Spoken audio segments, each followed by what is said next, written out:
What's up, guys? It's episode 398.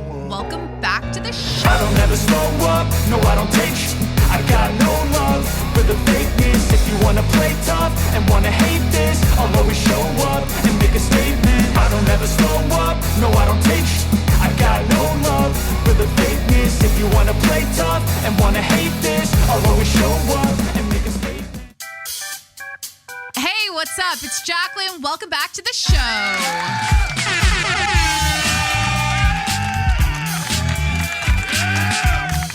Yeah. How about these tariffs? Give it up for these tariffs.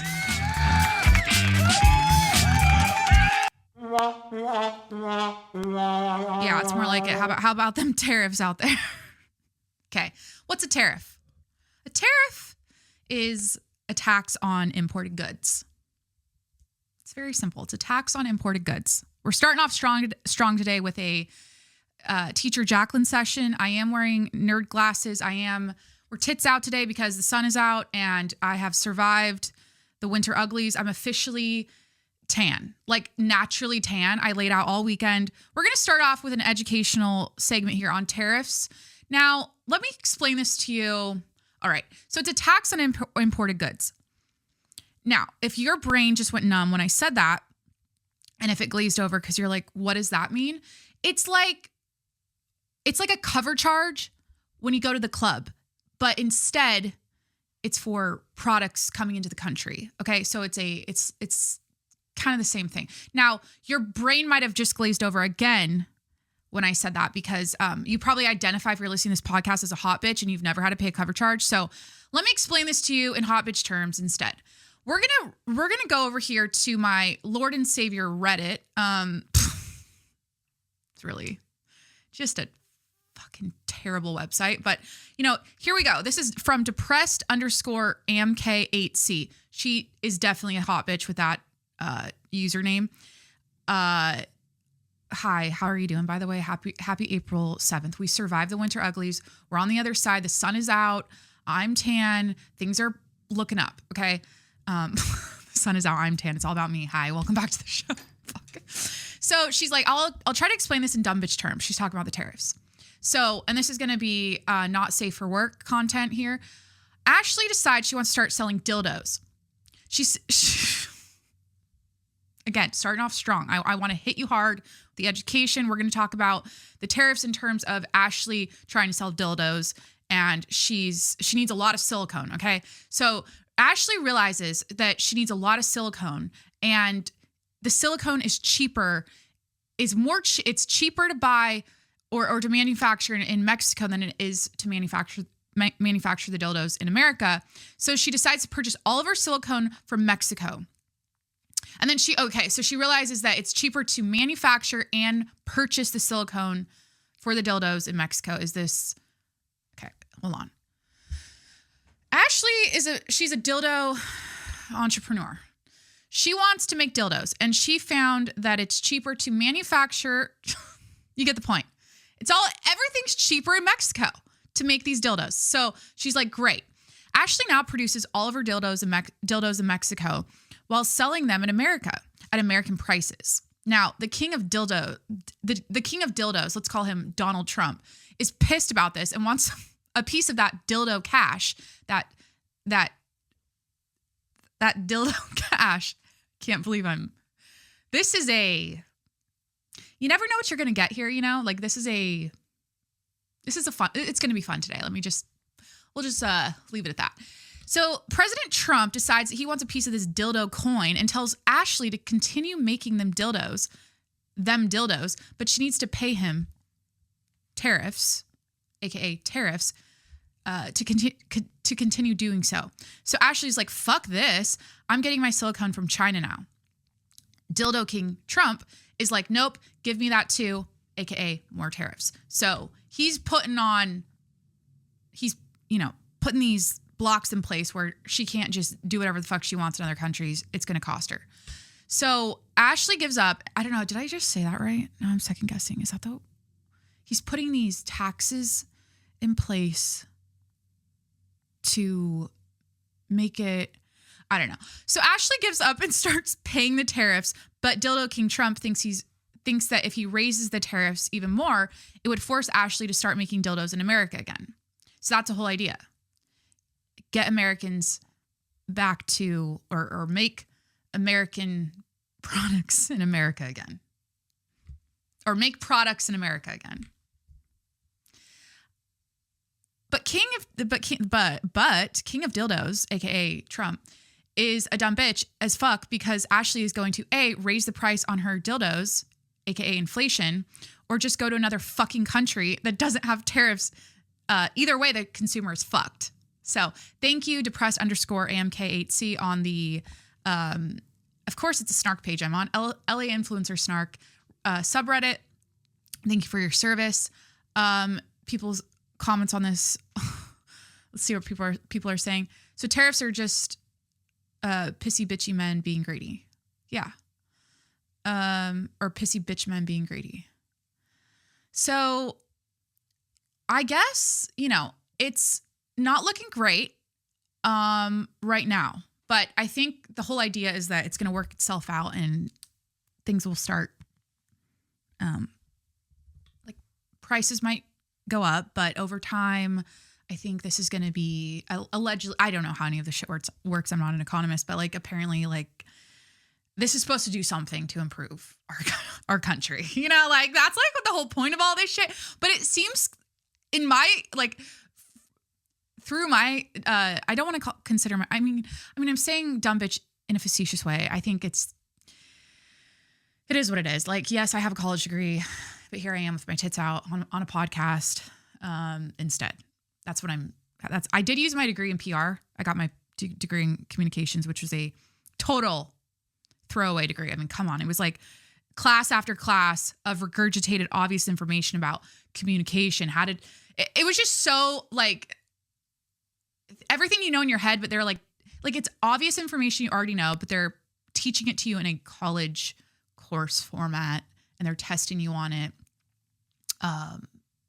All very basic and straightforward stuff. Nothing crazy, like learning how to, learning like the law and reading, like what my sister did. She became a lawyer and here I am. I made that sound bad, but so, yeah, all I have to say is don't freak out right now. I know, let's also talk about the market and what it's doing. Hey guys, it's time to buy the dip. And also diamond hands. Don't fucking freak out right now. Stop checking your portfolios. Hodl. Hold that shit. It's all everything about this, the tariffs, the market, everything's about like this is a test. And now we had this experience back in 2020. It was also was it in March? Yeah, March, right? Biggest crash since I don't know, of all time. What have we learned? Like it goes back up. It's all going to be fine. But everything about this is a long-term play or whatever. Like it's not supposed to be, we're not, what? Oh my God. I am not an economist. I'm a podcast host. I am not starting my show off how I really wanted to today because, I don't know. Hi. Okay. Now I'm freaking out. I had a pregnant pause on my last episode. I don't know if you caught it. I caught it. It was about 20 seconds of me doing what I just did. Kind of like, trying to remember what I was talking about. Posted it anyways. Didn't delete it. Didn't even care. Didn't re-edit it. Didn't, you know why? Because my last episode was 3 hours long and my export or my compression time was 13 hours on that file. So I was like, fuck that. I'm not redoing this. Now, see, it's all about like people that, yeah, it's all about being okay with like 60%. It doesn't always have to be 100%. Okay. So let me set the scene. Let me get you into this, podcast here. Let's, go over the topics, do my plugs, all the things. I hope you're having a great April so far. I'm just feeling like not, there isn't, no, just, I hate talking about myself in this way. Like I hate it, but I'm going to. Like there is nothing a dumb bitch loves more than feeling hot and tan. And that's how I'm feeling lately now that the sun's out and I tanned all weekend. Like, there's just no better feeling. So that's the vibe. And we're just going to roll with it because, again, there's nothing better. And it's making me feel really positive and happy. And speaking of tanning all weekend, we've got construction on our street going on. And unfortunately, their vantage point. Now, they're working on a roof. Now, their vantage point, these construction workers, God bless them, I will not make eye contact with any of them. Every time I get out of my car, I'm like, they're right there. They're literally right next to me up on the roof. I see them. There's like 12. They're really, they're working their ass off. God bless. They're in this heat, breaking their backs, putting a roof on, or whatever. They're building a second story. It's just like a whole thing. Our entire neighborhood is transforming. It's beautiful. It's a beautiful thing to watch. We kind of bought, like, when we moved into this house, we got like the nicest house on the shittiest street. Is that what it's called? It's not like real estate, like 101. It's like buy the nicest house on the shittiest street, because then all the other houses will, over time, they'll, remodel them, they'll improve them. And then that'll help you out with your, Corey handles all that shit. I don't really fucking, again, if the dumb bitch, no, I'll stop right now. We're going to stop. But it's a really cool thing to see. Like, when we bought this house, we were like, our neighbors, it was like, I thought, okay, they're having some mental health issues. Like, there's something going on here upstairs in the mind, because this is not, they're clearly, they're letting their home go. They're not mowing their lawn. They're not doing any landscaping, any weeding, nothing. It's just like growing over. The lattice was broken. Had the plants growing up it, it was just broken all the time. The gutters were falling off. And then what we think happened is they came up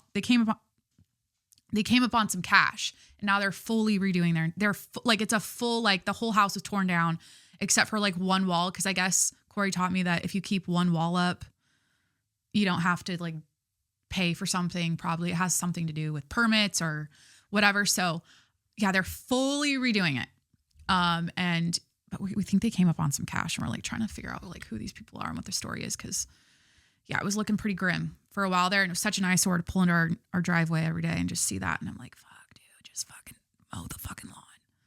I wanted to do it. I was like, I'll fucking mow their own. I'll do it. But our entire street, like every other day, it's like, houses are going for sale. They're, doing full remodels. It's great. So where were we? We are back. We are back on the topics of today's episode. Oh, I wanted to sun my ass. All right. So I didn't flip over, and I got my front half, but I didn't get my back half very well tan this weekend. So my idea today was gym, podcast, tan. However, the construction workers can't be, I don't know. I need to find like a private spot. I don't know where. I just need to find like, there's, we've got the deck, and that's where I lay out and everything. And I just want to tan there today so fucking bad. I'm like dying to after this. And they're going to be there, I guess, for 6 months. So great. Anyways, my hair is uncomfortably long. I also wrote that on my updates. We're going to do life updates mostly. Okay. I've got a lot of life updates since we last spoke.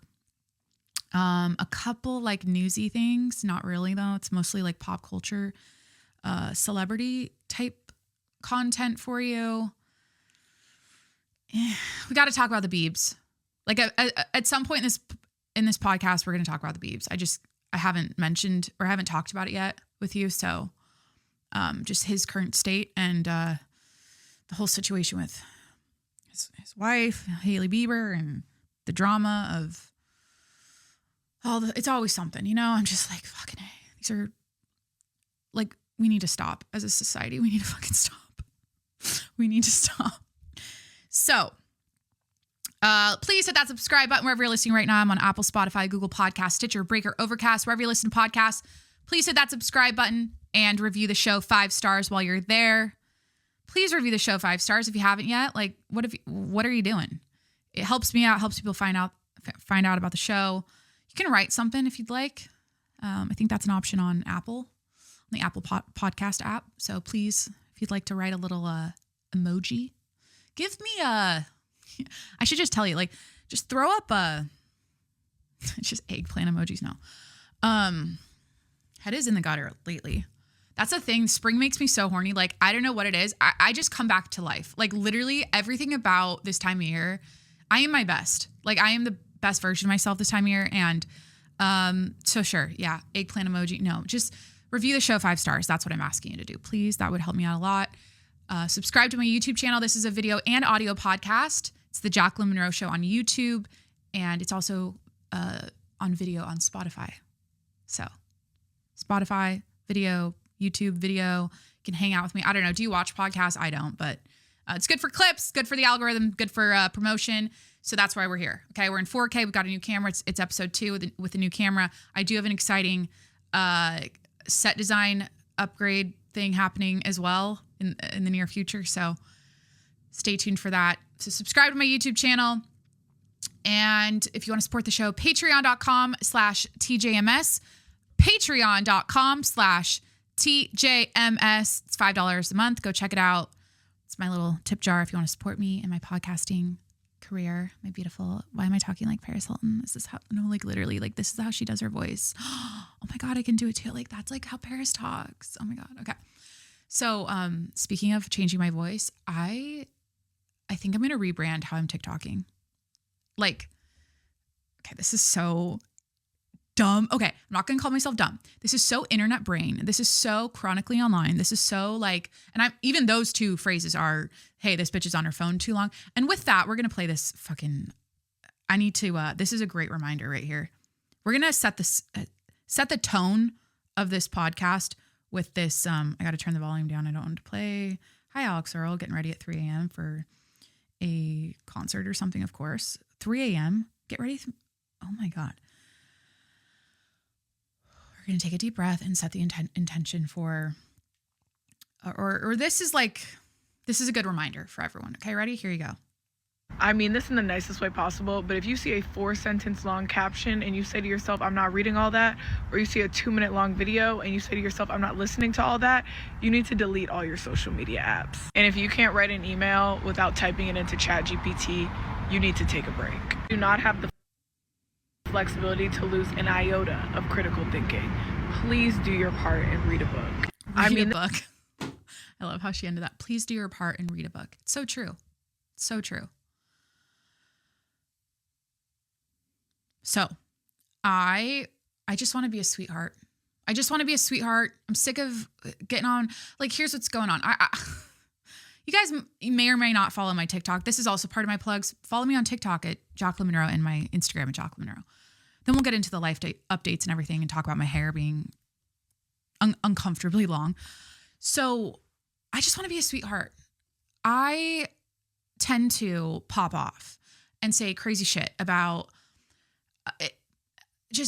I just give off like, is this why I'm not like uber successful? I'm like such a abrasive person to watch, like my tone of voice. I'm always like, is it just how I talk? I think it is. People have commented that before. So I'm like, it's got to be like something about how I like my cadence, and I'm just like condescending or like, I don't know.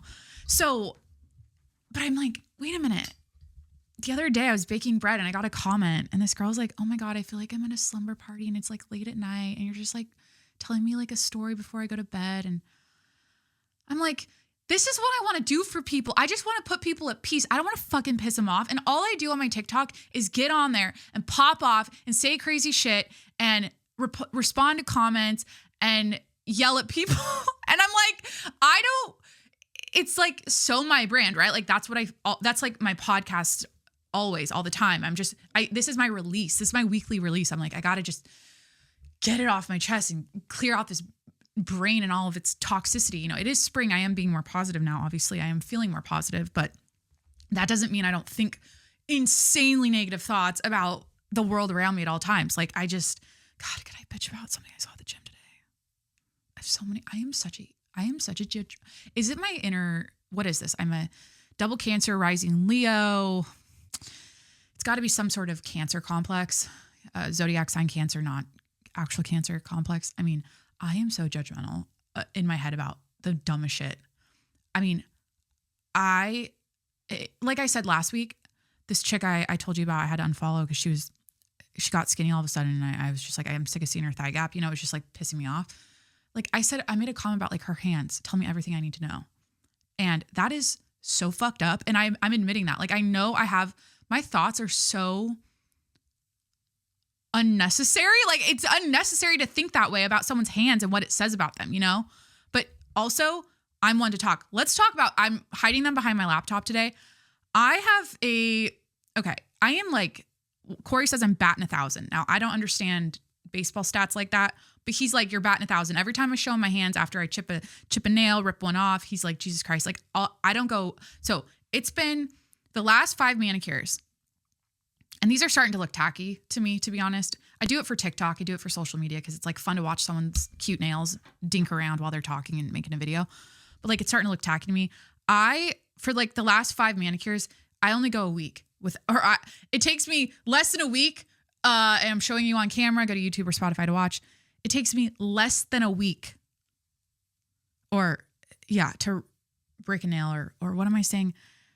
Within a week of getting them done, one of them pops off for no fucking reason. I'm not like, I am gardening. I am baking sourdough. I am using my hands a lot. I am scrubbing the house like at all times. Like I'm always just like cleaning up and after the dogs and vacuuming and shit. That doesn't really require my fingers that much, but it's not happening at the gym. Like I'm not banging my nails around, but yeah, every time for the last 5 times, you guys get the point. I'm breaking nails left and right. They're too long. They're too pointy. They're looking tacky. This is like cute. It's baby blue for spring, but I don't know. Is this me? Is this me? Now, as a self-proclaimed hot bitch, what am I saying? I was checking out Tate McRae's nails and she does the shit. Okay. She's doing the same fucking shape.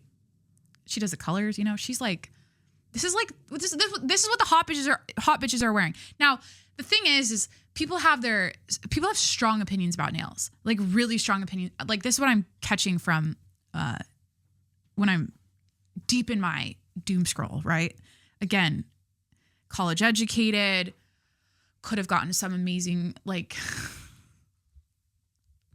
job at some amazing top tech company. I don't fucking know. Here I am talking about nails and trends of nails and what people are saying about, like, you know, like, do you ever like think about that? This is the thing though, the world, it takes all kinds. That's what my mom would say. She's like, it takes all kinds. Don't should yourself. Don't shame yourself for like not being, you know, some boss bitch in a pantsuit or something, going to the Silicon Valley office every day or whatever. It takes all kinds. Like we as a society, we're all looking for a release. Okay. These tariffs are taking us out. We're fucking stressed. People are protesting. Now that's what I'm here for. Okay. I'm here to relieve you. Okay. So yes, I'm going to talk about my nails. Yes, I'm going to talk about nail trends and all that. And it's going to be light and fluffy and it's not going to be serious. And it is what it is. Okay. I'm having fun. It's spring. I'm feeling positive and, just, you know, like that's what I want to do for you. Okay. I'm not trying to solve, I don't know, take down the patriarchy. That's one thing I got so much. I deleted all the videos. I made like 4 videos. I said the most fucked up thing about the patriarchy, like the most opposite take, like I can't even say it on here. Like I literally said as a woman, like the worst thing you could say about the patriarchy. I had to delete the videos, but like, anyways, so my nails are blue. I'm thinking about, or they're blue, they're long, they're pointy. I'm kind of over this, but also it's like, I don't know. It's like a vibe for social media, making content. Back to the hands and being judgmental for no reason. I was going to go on about like some shit I've seen like today at the gym. Like, I don't know.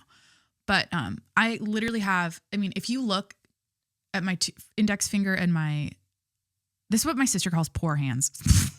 I mean, it is so bad. They're freshly ripped off. The acrylics are freshly ripped off. I've got my index finger and my middle finger just chilling with no, nothing. And it's alarming. Whenever you see your nails without acrylics, it's like, I look like I don't know. It just looks like a penis. I don't know. It like looks like just a fucking, ugh. Okay. So Told you about the construction happening next door. I'm going to set the scene a little bit. We're going to talk about my hair, right? Okay. It's uncomfortably long. I have the type of hair I have the type of hair length right now where I know people are looking at me questioning whether I have extensions. And I don't. Like, hi, it's real. It's natural. It's because I don't cut my hair. It's my only tip. Like, what's my hair growth tip? What's my like long hair growth tip? Don't fucking cut your hair. How hard? Like, when people make content about hair growth, take these supplements, do this, eat meat, fucking, it's all, I don't want to shit on her, but like fucking Lauren Bostic and the meat bowls, come the fuck on. That's not why you have long hair. You have extensions. Just tell everyone the truth. I'm assuming. I don't really know. I don't follow her content or anything that closely, but I've seen like in the past, she said her hair is long from eating bowls of meat. Okay. So come on. Like there's so much bullshit content about hair growth. And I'm like, literally just don't cut your hair. That's all I do. I don't cut my hair. Now it's, this is giving, I don't know the extension brands. I don't get extensions, but it's giving like what are like the extension? I feel like there's like a type. They're like, there's a name of the extensions that everyone gets. It's like getting rims on a fucking car. Everyone talks about them like in terms of like, it's like 22s or whatever. Like, I don't know. So yeah, just take a sip of this and regroup.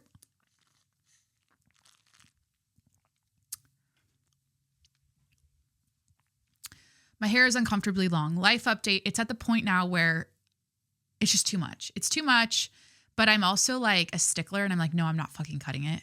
Cause I know that it's like that kind of length where it's like, does she have extensions? And I want that attention. I want people to like question that every single time they see my hair and then go, I like that. I like that for me. Cause it's like, it's been a journey. I looked back at a year ago and I'm like, shit, it was like up to like here. So we're looking at, I don't know how many inches, like 8 inches of growth in a year. It's crazy. But I also think it's like with everything with me and just people in general, like I know my mom had wild hair or she still does. Like it's just in the blood, I don't do anything special to make it grow. Maybe it's, God, my head is so in the gutter. It is, I'm just going to stop. So here's my routine. This is what I've been doing lately. I've said, okay, first of all, I hate when it's straight. I hate when it's like pin straight and long. I mean, that works if you're like leggy, tall, lengthy, lean. I don't know. Like girls will like, if you have height, then your hair's pin straight and long. Like, I don't know. I just like I don't know. Like, it's like head was in the gutter 2 minutes ago. Now I'm going to say something slightly racist. This is not okay. I don't like my hair straight. Let's just put it at that. But here I am with straight hair on the podcast. I straighten it. This is my new routine. Okay. I wash my hair every single day. Unfortunately, it is what it is. Like it's a fucking grind. Okay. And then you all know about my shampoo and conditioner issue.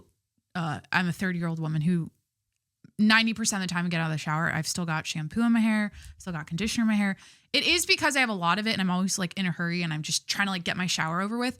But I mean, Corey and I shower together we've been doing that almost like for like a couple months. I don't know. It's like whatever. But he literally will like, he knows about this and even he does it and I still get out of the shower and there's still shampoo in there. Cause he knows like, he's like, okay, I'm trying to help you. And I'm like, what the fuck? Is it just my like anatomy? I don't know. I have so much hair, but this is my new routine. I wash my hair every day. I air dry and then I blow dry, like get it as air dried as possible, blow dry it, straighten it. And then I do the heatless curls with the sock.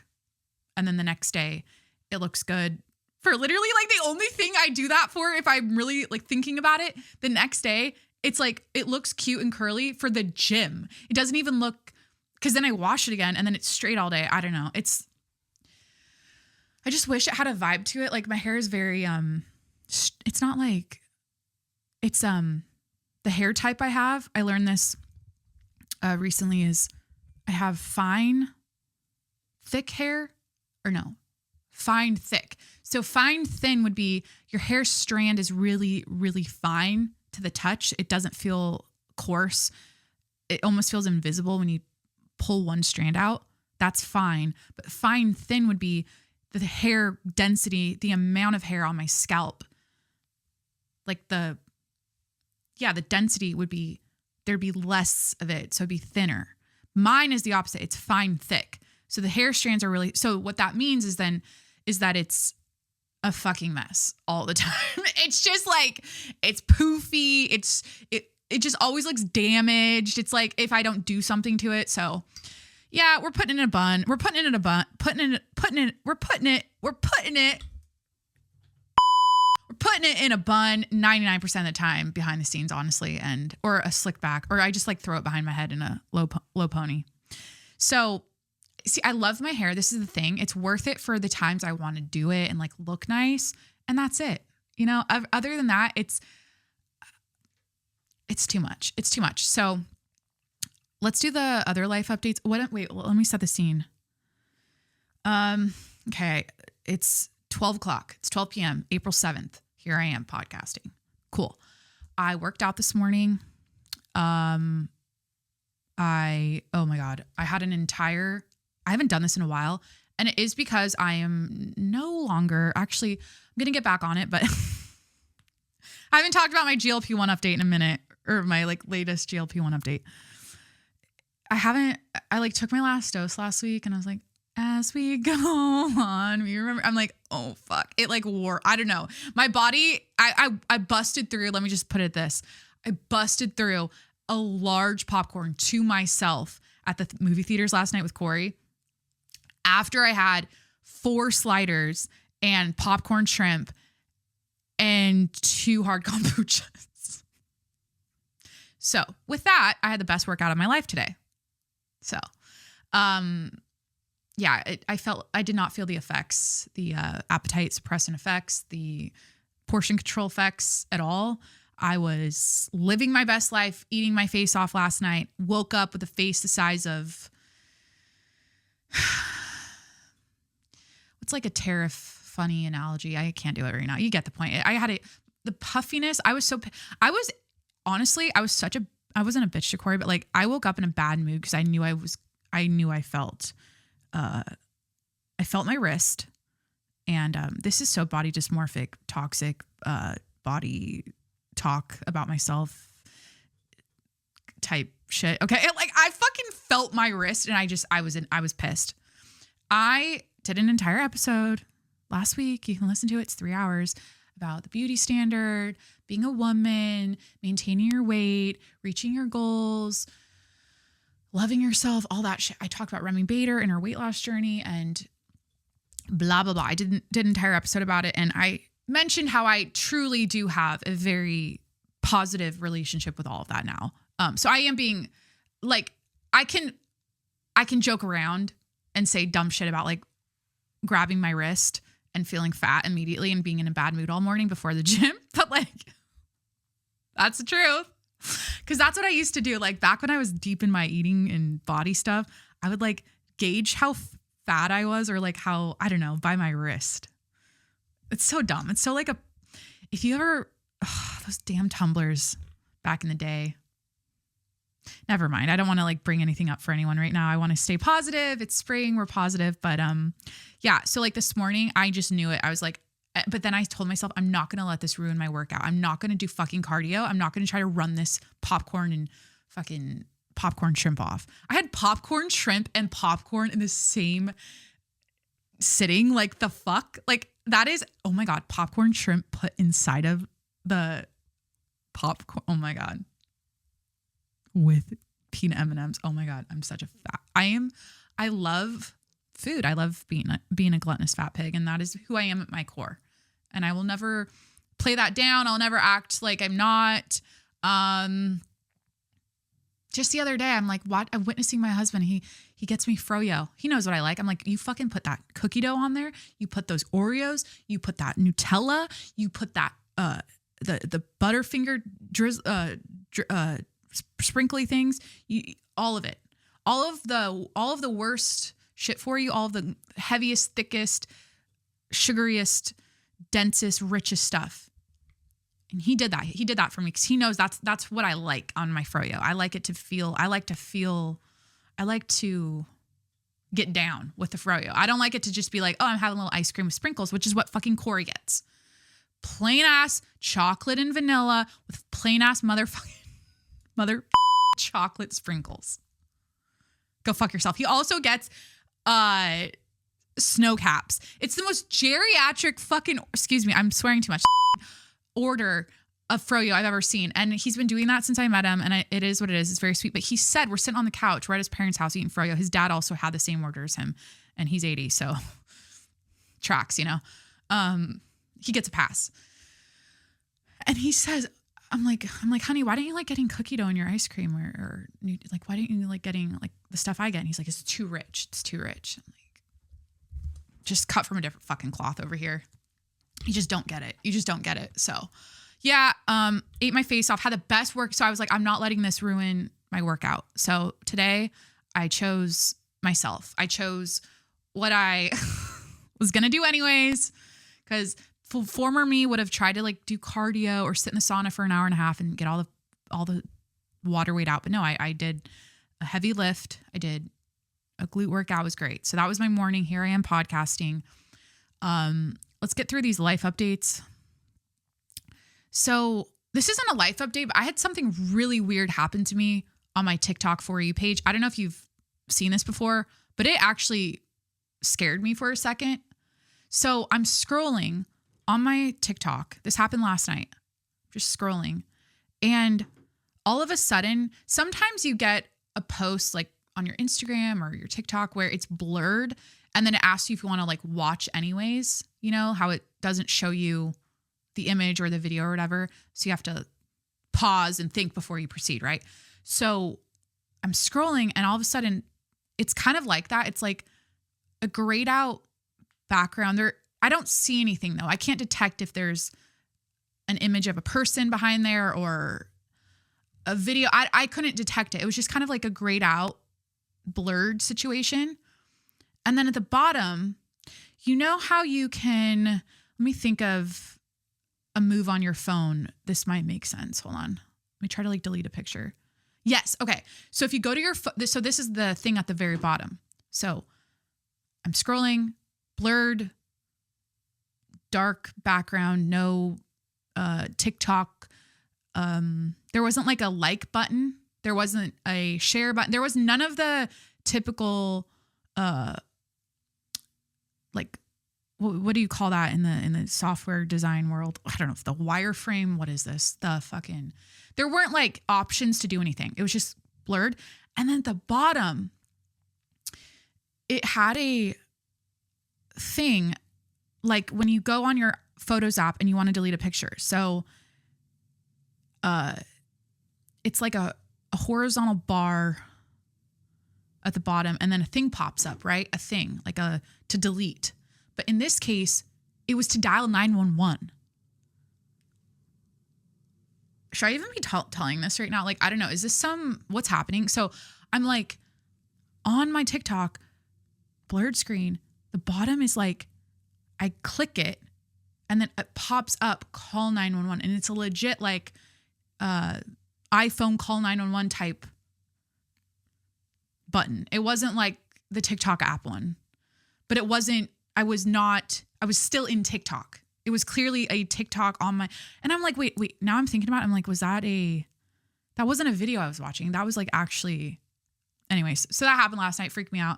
I didn't screenshot it. I was too scared, but I don't know if anyone else has had that happen before, but kind of weird, very weird.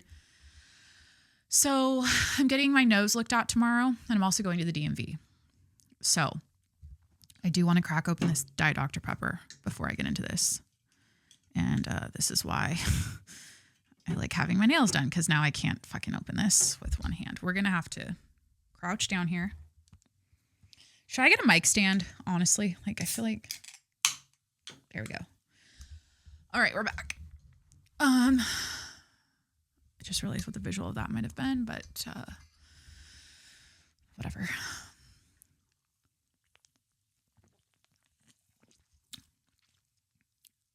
I know I say this all the time, but I love the H3 podcast and I love Ethan Klein and I'm just really a big fan.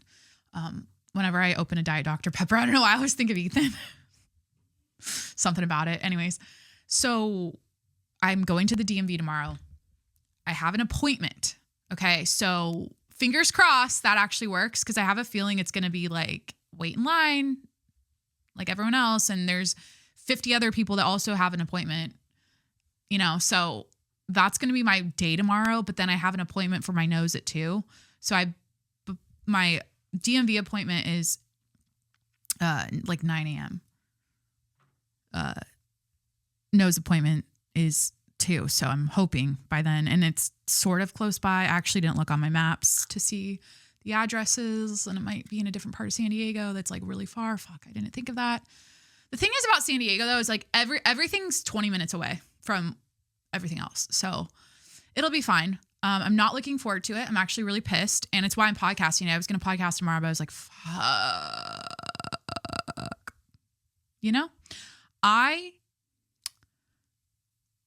I like appointments. My new shit is I like putting everything in one day. And that's why I scheduled those two together. If I'm in my car and I'm in town for any reason, okay,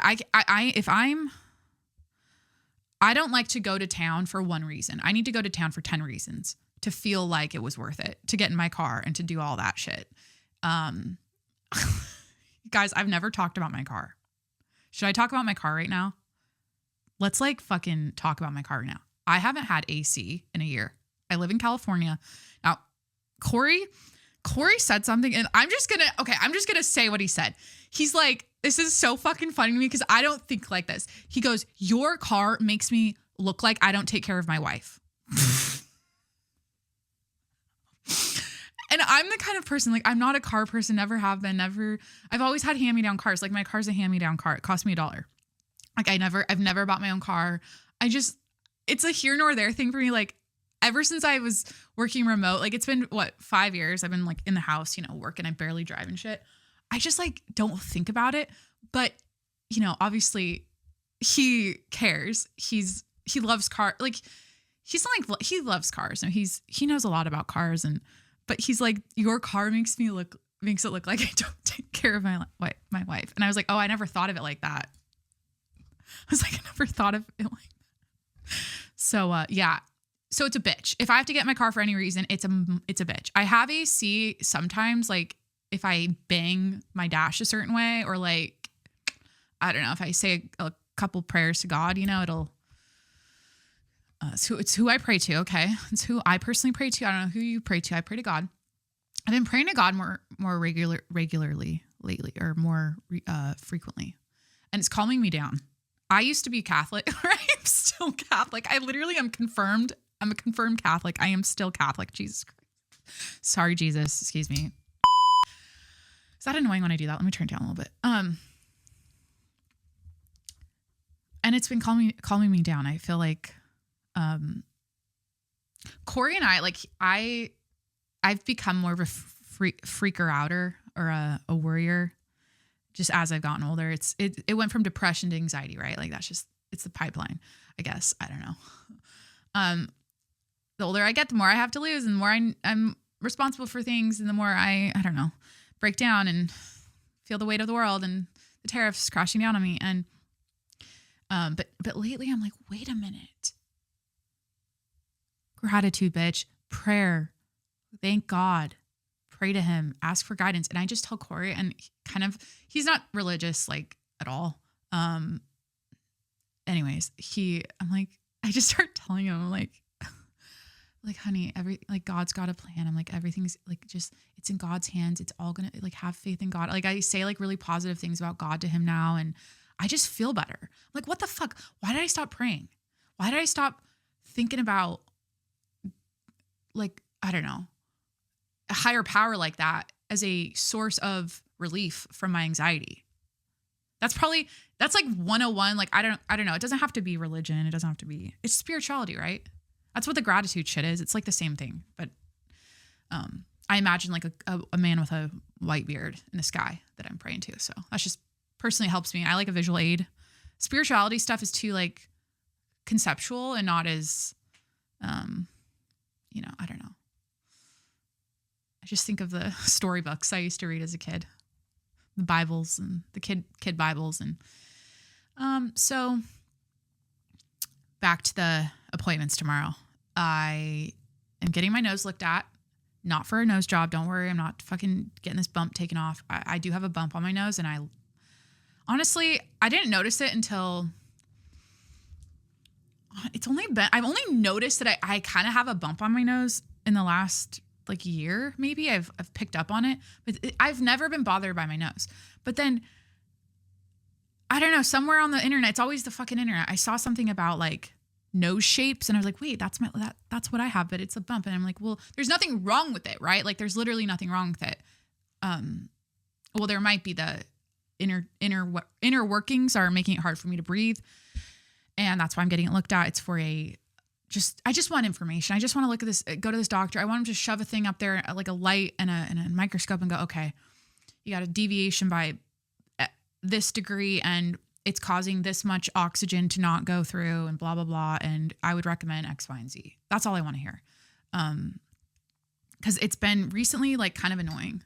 And I know like as we get older, as we age, like things shift, they change, our noses grow. I think, doesn't your nose grow like as you get older? So, yeah, but I think it's sad when I see nose jobs sometimes, because I'm like, it's literally like it gives your face so much character. And when everyone has the same nose, I'm like, or does the same thing where they get that bump shaved off, or they slim it down and really make it like buttony. Like, oh, they lost all that unique character to their face. And that's what our society is missing. Like, and like when you watch movies from like, I don't know, the fucking 90s, right? Or like whatever, like back in the day, like early 2000s, it's just amazing to see the diversity and like the expression, and like no one looked yassified like they do now. It was great, you know? I think that's badass. I think it's like, I saw the funniest video of this girl talking about, it's like punk rock to not get Botox. It's like fucking, it's like, yeah, because it's, you know what I mean? I don't know, just the way she said it. I wish I could find that video. But back to my nose, I do that thing where I'm like, okay, this is like not getting any air through it at all. Like, or it is, but it's 90% less than the other side. So what's going on? And it's constantly clogged. Can you hear it when I talk? Like, honestly, because sometimes I'll watch deviated septum videos and I'm like, yeah, no shit, you have a deviated septum. I can hear it because it sounds like this when they talk. They're like, you know, I don't think I sound fully like that, but maybe a little bit. Yeah. It's annoying. I'm like, and I've researched it too, to the point where I'm like, okay, this is normal. You're not everything in your body's symmetrical. It's not supposed to be like, but also I think I mentioned this last week. Sorry if I'm repeating myself. My whole left side, my left, my ear on this side too, and my nose, like this entire side is like something's, it's almost like I just want someone, if it's this doctor tomorrow, slow it down. If it's this doctor tomorrow and all I have to do is go in and he has to do a couple adjustments like a chiropractor or something, and it releases something and that's it, I'm going to be so happy. Because I feel like that's what needs to be done. Like someone needs to like go in there and just like do a couple things, just like move shit around a little bit and just release. So I'm excited.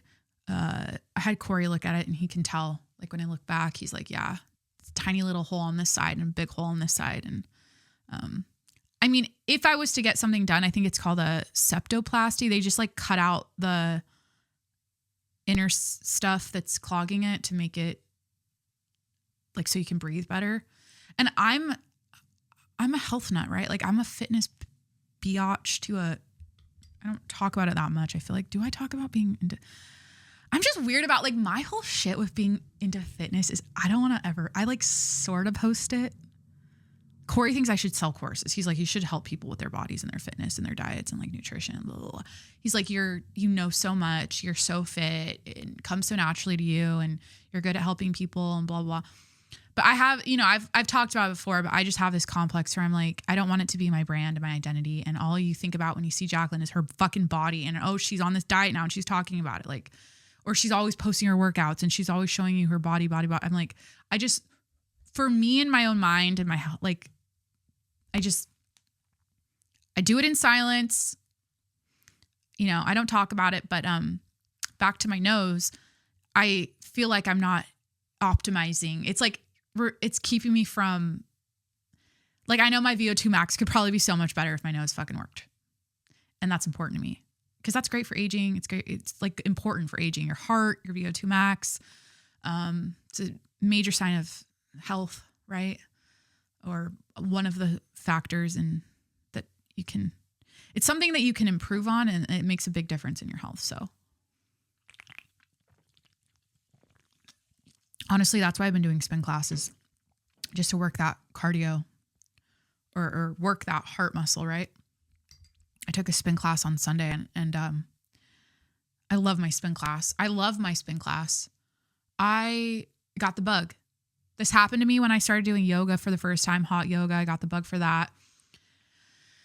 The weightlifting stuff is it's not like I have a bug for it. I'm not like, ooh, I mean, I do it every day basically, but it's just like it's not like an obsessive thing. But now with spin class, I'm like excited about it. I'm like, I look forward to it. But there's just this class. I love the instructor. I took a class from a new instructor, but so I almost want to like request a seat in the back because like I just can't with these hand motions. I just can't. I'm sorry. Some of them like some of them I can do and they're fun and whatever, but I just want to like, because we were doing like karate chops with our arms. Okay. It was like very technical and you had to think so much about your arms. She's amazing, by the way. This is like, honestly, this is not a negative criticism at all. I honestly, I get why her classes are always sold out. Like she swore and I was like, fuck yeah. Like, let's talk. Let's like, she called everyone like bad bitches and like, it was just like a vibe. I don't know. She was like speaking Spanish at one point. I loved her. I want to take her classes again, but I just was like, okay, I'm not working out because I'm thinking I'm not like working. I want to be working or I want to be maximizing this workout with my, like how much I'm huffing and puffing or what am I saying? You get the point. But I'm worried too much about my arm motions because there's a mirror, everyone sees you. I don't want to be the one who's not doing it. They say it's optional, but like when the whole class is doing it, you're the only one who's not.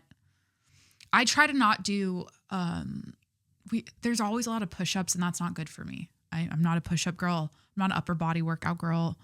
It's just not good for the tatas, like I just don't want to mess around with that. And they're still kind of fresh. I have never, people always ask me about it and I'm like, I just don't want to go down that rabbit hole. I could do a whole fucking video or podcast on my breast augmentation journey and how it went and how many cc's and blah, blah, blah, blah, but I don't know. It's just like a personal thing. I just don't want to, but it's not good to do push-ups. So that's one of the motions we do the most in spin class. And I'm like, I kind of like do like little bitch push-ups, like little, like, I just like bend my elbows, but I love spin class. They're doing this like Coachella theme thing this weekend, which I'm really excited about. It's like, wait, it's the Happy Masters Week. Hi, life update. Happy Masters Week. I am rooting for Rory McIlroy. I am so like, I'm fucking done. After this year, if he doesn't fucking do it, I'm going to be pissed. Like it's time. I'm really praying he pulls it off and he can do it. He needs to. It's time. It's getting annoying and it's been annoying. So I will be watching the Masters this week. I hope if you're into golf, like put those good feelers out for Rory. Who else am I excited? I mean, obviously Scotty. Who's like a sleeper? You know who's a sleeper? Morikawa. Colin, right? Colin Morikawa. He's always in the run. He's always like, wait, am I saying that right? Morikawa. We also have actual Coachella going on this weekend. Morikawa. Colin. yeah, Colin Morikawa. He's always like right up there. You know, he's solid. Like he's always right up there. So yeah, we've got a Masters weekend. We've got Coachella. Getting my nose looked at tomorrow. Back to the life updates. Do I have anything else to say about like the Masters, or just try to keep your jobs, whatever, or like try to, or do the best to keep. There's always like a stupid fucking meme. It's like Masters week, and then it's like work, and then it's like a person like looking at the Masters, but like the work's behind them, like tapping them on the shoulder, like, hey, get back to work. Because like no one's paying attention to their jobs this week. They're all like watching the Masters, you know? So, you know, I was going to say something earlier in the podcast, but I forgot. I hate January, February, and March. I hate it. Okay. The first 3 months of the year are trash. They suck. It's cold. I hate being cold. I'm trying to, okay. I am being negative right now, but I have a there's a reason for it. It all has to do with football for me. Okay. This is so dumb. I'm just not a reality. I'm not. Okay.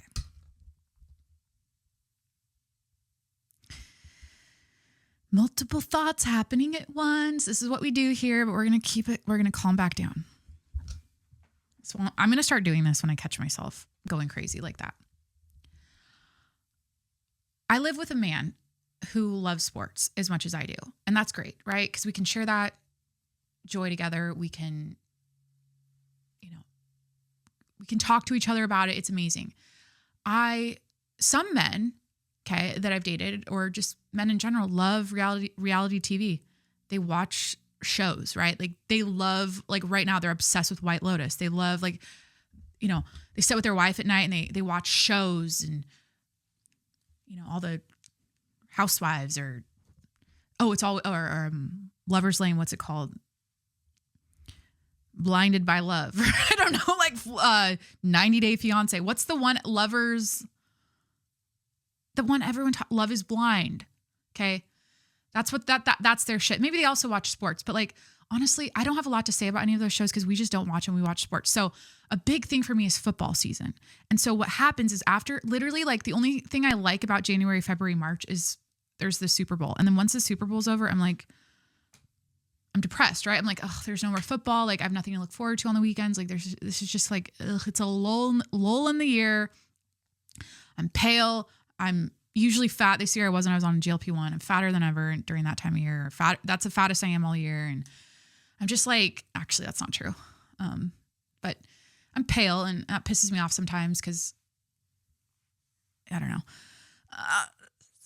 So I was just thinking about this. I wanted to say this at the beginning of the episode. Like, I get all like depressed. I'm like, what? We have nothing to look forward to. I don't know. It's just like that time of year just sucks.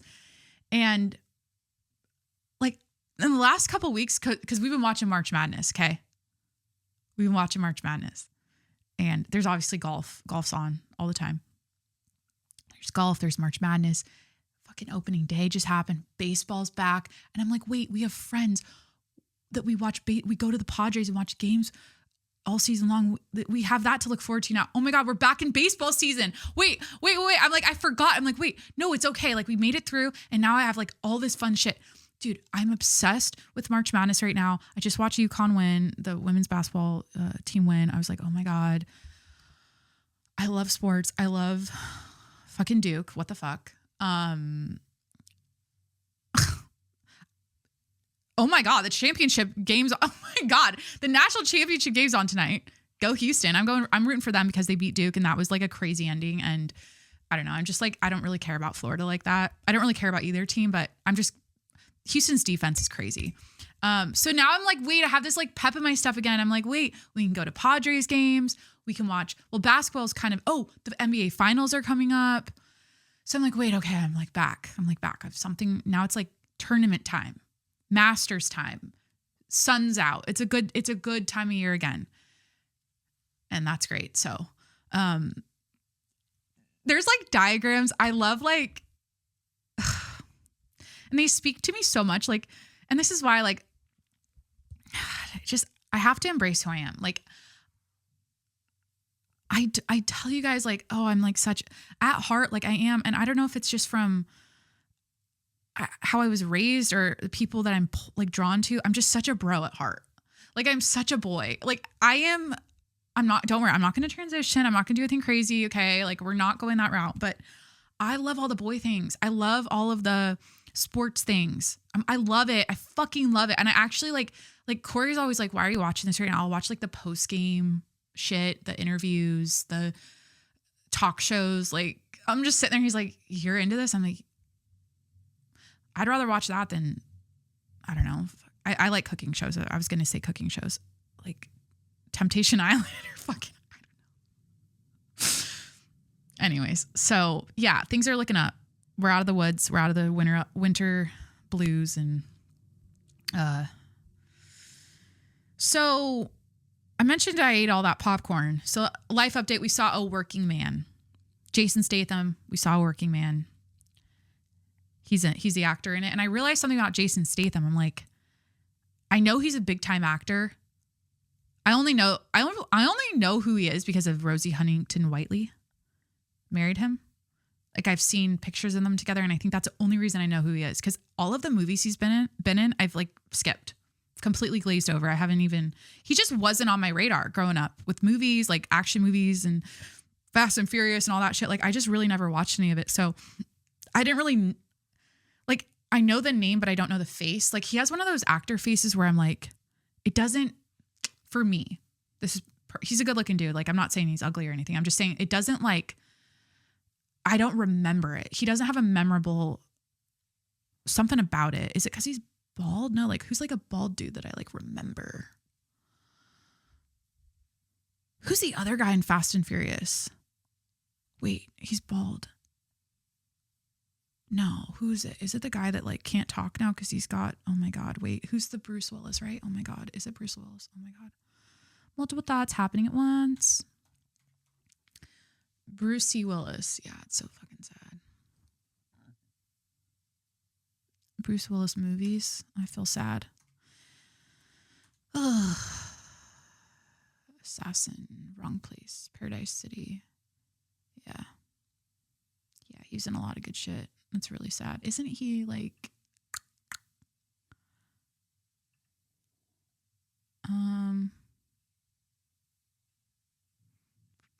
Bruce Willis condition. Sorry. Side quest. He was diagnosed with frontotemporal dementia in 2023 after initially being diagnosed with aphasia in 2022. It's so sad.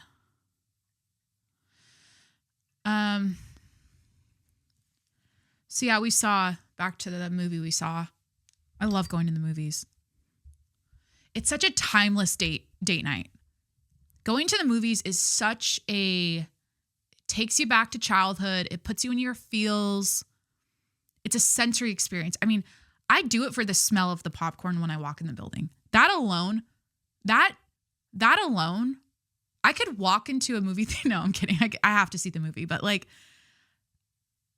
smells really do that for me, like certain smells. And movie theater popcorn, in a movie theater, when you walk in, that scent is just intoxicating and it makes me so excited. I get so giddy. The thing is about the movie theater experience that I like the most now as an adult is the recliners, the wait staff coming to your seat the whole movie. Okay. I don't know if I've told this story before, but I basically can't go to regular movie theaters anymore because I just can't. I am paranoid the entire time. And most of the theaters that we go to, the regular ones, like when I met Corey and we go to the movies, I think we saw Top Gun when we first met. We saw Top Gun Maverick and we saw Jurassic Park. Those are like the first. And we went to this specific movie theater, kind of in a ran down East San Diego kind of, in that area. But this has been going on honestly, since the Dark Knight in Colorado. I think that was the movie that came out, and it was a shoot 'em up situation. If you know, you know, like that was fucking crazy, the movie theater shooting. And ever since that happened, I cannot sit comfortably in a movie theater. He's experienced, I've maybe on a couple occasions I've had to get up and leave the movie Because what happens to me, and this doesn't happen in the recliner movie theaters. This only happens at the regular ones. And that's because I just, in my head, I'm like, wait, there's wait staff, there's people around.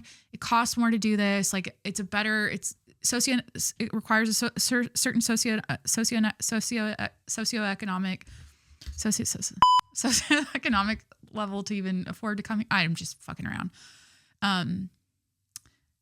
Actually, this place doesn't even check your tickets. It's actually like we thought like a criminal last night after the fact. We're like, okay, think like a high school kid, think like a punk ass high school kid that lives around this neighborhood closest movie theater. If I were them, I would just like figure out what seats are available, go online and see, and then just sit down and get waited on, just pay for food. They don't even check, they don't verify shit. They don't even scan a ticket. You just walk in the building. So anyways, I've been paranoid for years. And I've had to leave, because what happens is I'll sit there and I'll clock someone in the corner of my eye, and I'm like, oof. It's always a man, and I just get sketched out. And once I think the thought, I can't unthink it, and I can't sit comfortably.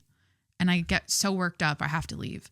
So now it's 3 times more expensive to see the movies or go to the movies, but I'm having fun, and we're kicking our feet back, and eating good food, and it's great. So we saw A Working Man, back to the movie, and there weren't very many options at this place to begin with. It was like A Working Man, Snow White, of course not. I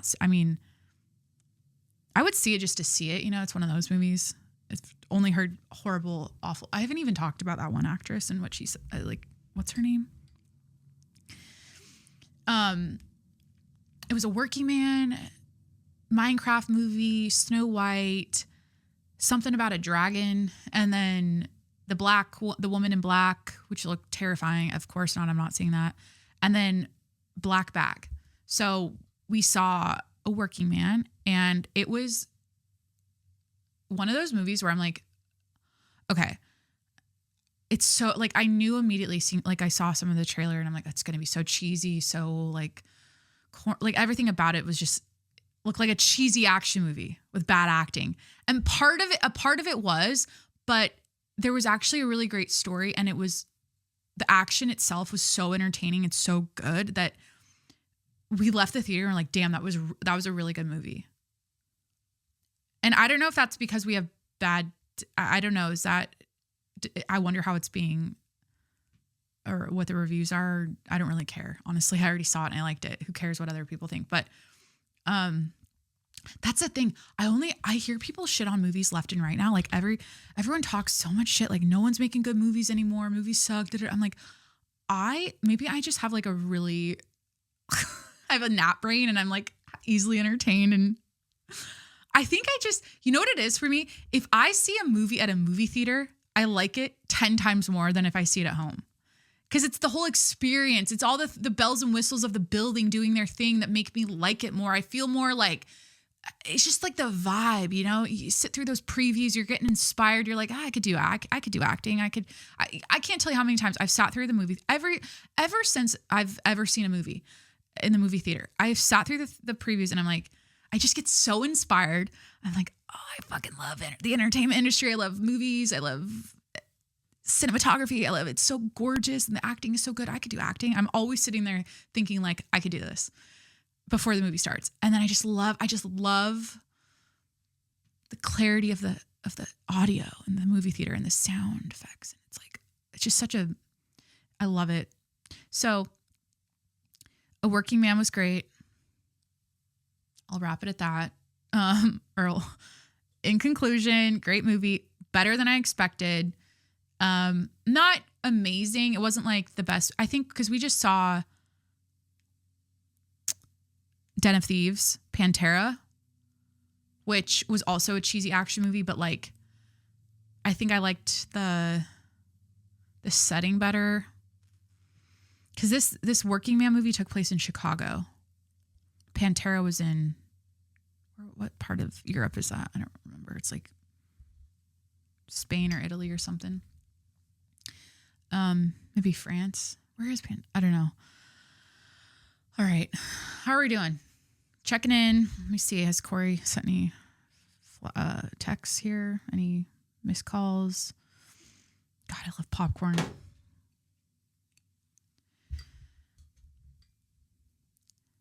I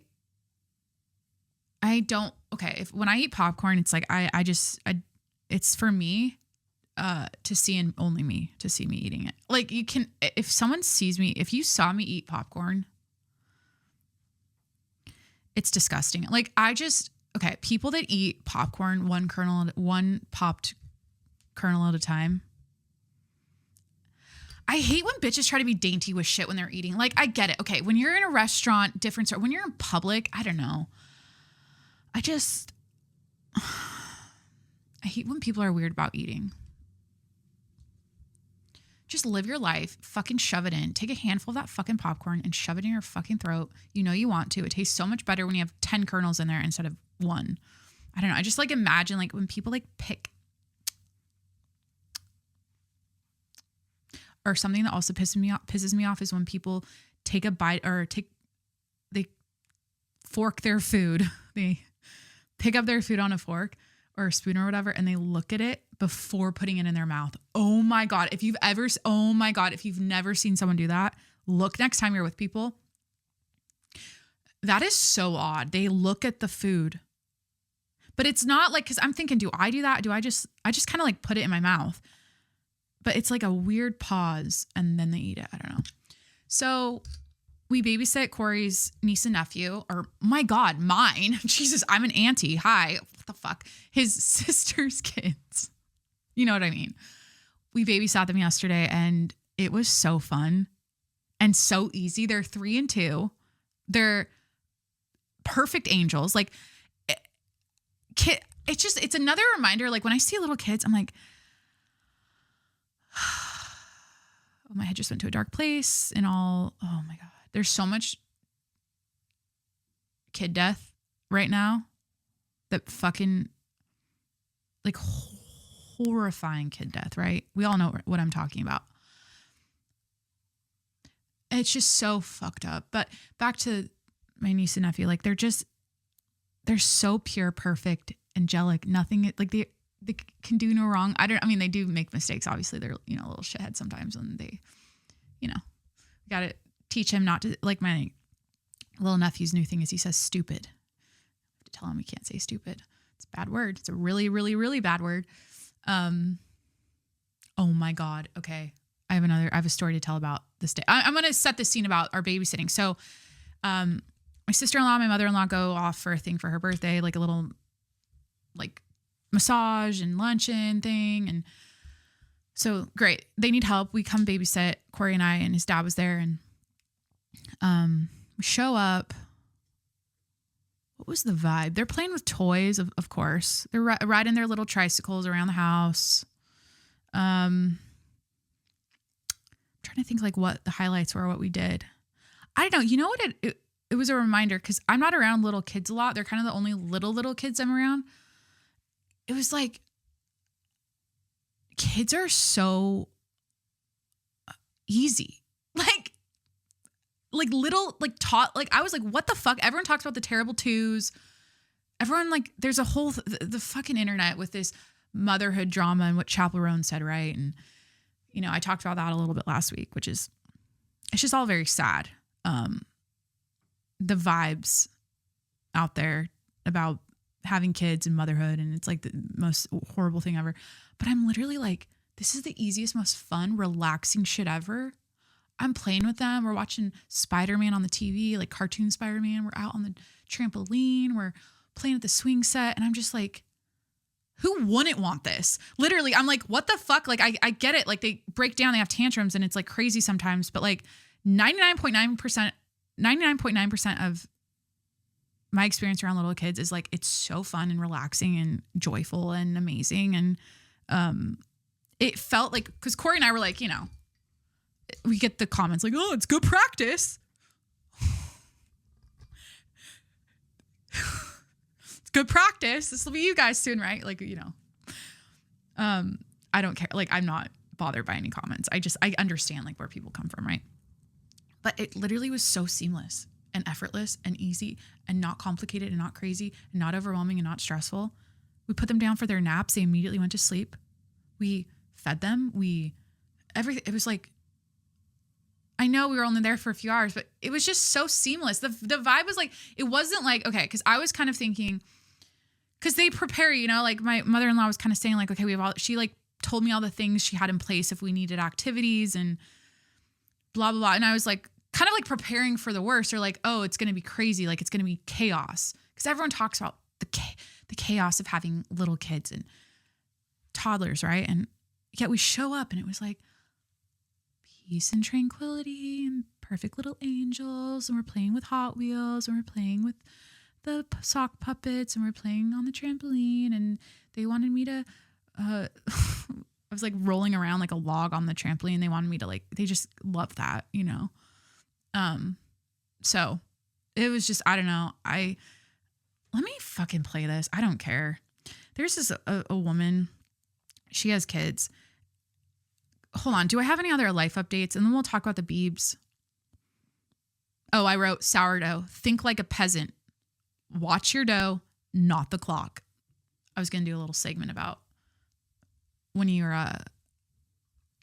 working the dough, doing your stretch and folds, like how to know when it's ready and like how to read your dough. But I wrote, think like a peasant. Watch your dough. Because they didn't have, I mean, did they have clocks? Yeah, they probably did, obviously. But there's a finesse to it, and no two loaves are ever going to be the same, right? And you have to, or like the temperature of the house is going to affect it. The sourdough starter acidity. There's so many factors that, yeah. I was going to talk about March Madness, how Duke choked. But see, okay. And then I'll play the video, and then we'll talk about the Biebs, and then we'll wrap it. I wrote Duke choked Uconn women short shorts. Yeah. So it's crazy. Like I played basketball back in high school. Wasn't good at all. Right. Like it's not, I'm not like, oh, I'm like, I held my own, you know, like I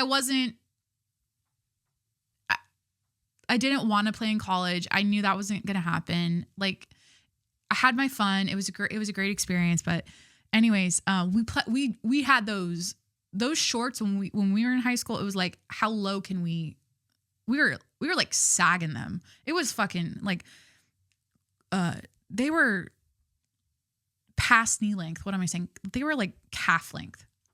The longer, the baggier, the bigger your shorts, the better. When I play basketball, and now I'm like watching the women's basketball, like NCAA tournament, and I'm like, they're all wearing like shorties now. They're all like hiking them up mid thigh. Like, what the fuck happened? Like, what? I like missed something. I like didn't see the transition happen. Like, I literally, I want to like go back in time and see from like 2012 when I played to like 2025. And I want to watch the shorts slowly get higher. Cause like, when did that happen? Or do some teams not do that? Some of them aren't as high as the others. Like and they all have long legs. Maybe it's cause they're like all 6'2". I don't know. I like I was just like mind blown. I was like, wait, they don't do the bag. Cause I remember like I would go to Foot Locker in the mall, and I would like, did I work in high school? Yeah, I did work. I always worked. I'd have my saved up cash, whatever. I don't know. Like, where did I get my money in high school? My parents. I would work. I would have jobs and stuff. I'd save my money. But I go into like Foot Locker, and I always wanted like the baggiest Jordan shorts in the coolest colors. They had like a certain fabric. It was kind of like a dry fit fabric. And I'd wear those, and I felt so like, oh, these are the best ones. Cause like, yeah, cause the shorts, I've always had big thighs. Like any shorts that were like tight on my thighs, I like couldn't handle it. I had to have like I'd buy the guy shorts. Did they even make women's Jordan like baggy big shorts? I feel like it was all men's that we bought. Man, I just lived, oh my God, my entire high school career, I just lived in big like Gildan graphic tees, like, you know, some tournament I was in, right? Like give you a t-shirt. I'd wear like XL big tees with like baggy, like Jordan shorts. And what even were my shoes? Like, did I wear just like tennis shoes with that? What did I wear for my shoes? Like slides, probably. Yeah, like Jordan slides or Nike slides or something. So yeah, the women's basketball fashion has changed, and I just love fucking women's sports. Like, honestly, I was watching Uconn. They played South Carolina, right? And it's just a different vibe when they play. Like when women play basketball versus men. And I know it gets a bad rap and everyone talks shit, but you know, Caitlin, shout out. She did her thing, and now people care, and it's amazing, and God bless. But like the defense is so conniving and fucking mischievous with women's basketball. They fucking go in there and they're doing like an inbound pass, you know, they're trying to throw the ball in, and or even if they're just taking it up the court, and some little defender will just like the Uconn defender girls, I don't know their names. Paige, right? She like is a big deal. I don't know anything about her, but and it was a huge deal that she won this because it's been like years that she's, I don't know. But they just like get in there and steal the ball, and it's like scrappier, and they have like really sticky hands. Like the defense, I mean, it's so like it's cool to watch. Like, yeah, they're always like trying to like get the ball out of the hand. I don't know. They aim to steal the ball, or like that's something. Maybe it's because it's a tournament game and it's crazy and they're really trying, but men's, honestly, it's crazy. The thing about D1 basketball, like versus NBA, it's so crazy how different it looks when you watch it. Like the talent level is like, I don't know how to, I think it's stature too. Like when you watch an NBA game, it's like, maybe they're all, but also like these college players they look like NBA players, like their size. I don't know, something about it. Maybe it's just the court is different. Do they have a different 3-point line? I forget in NBA versus college. But this Duke kid, Cooper Flag. Corey kept calling him Connor Flag, and I'm like, I think it's Cooper Flag. It's Cooper Flag. He's a freshman. Because I'm always a harsh critic. Like when I hear, oh, this is the guy, like, oh, this is the star player, he's going to be the first draft in the NBA and blah, blah, blah. Like he's not going to play 4 years. He's going right to the NBA. Whenever I hear that, I'm like, okay, like show me what you've got. And like, who the fuck am I? Right. Like I'm just watching TV. I'm just like, you know, I'm just a chick at her house with her dogs watching this game. And my takeaway was, I don't know what his like thing is. Like, I don't know why he's so good. I don't know what his stats are or anything, but I feel like he's consistently good or he's solid at like everything. Ball handling, shooting, defense. He can take the ball up the court. I think he's a forward. Just well-rounded, like he's a kind of, if I was playing with him, he's like the kind of player you can rely on. And I think the players that you feel like you can rely on are the ones that don't make stupid mistakes. He did make a stupid foul at the end that cost him. And I was thinking about, or I literally was like, oh, he's thinking about the chickie bang last night. Or I was making some bullshit joke because I know that I know he's doing very well with the ladies over at Uconn. I mean, does he have a girlfriend? He kind of gives me farmer boy energy. He gives me, you know, he's probably, like he's still with his high school sweetheart. He's a star basketball player at Uconn. He's still with his high school sweetheart. He grew up on a farm. I know nothing about him. Where is Cooper Flag from? Cooper Flag.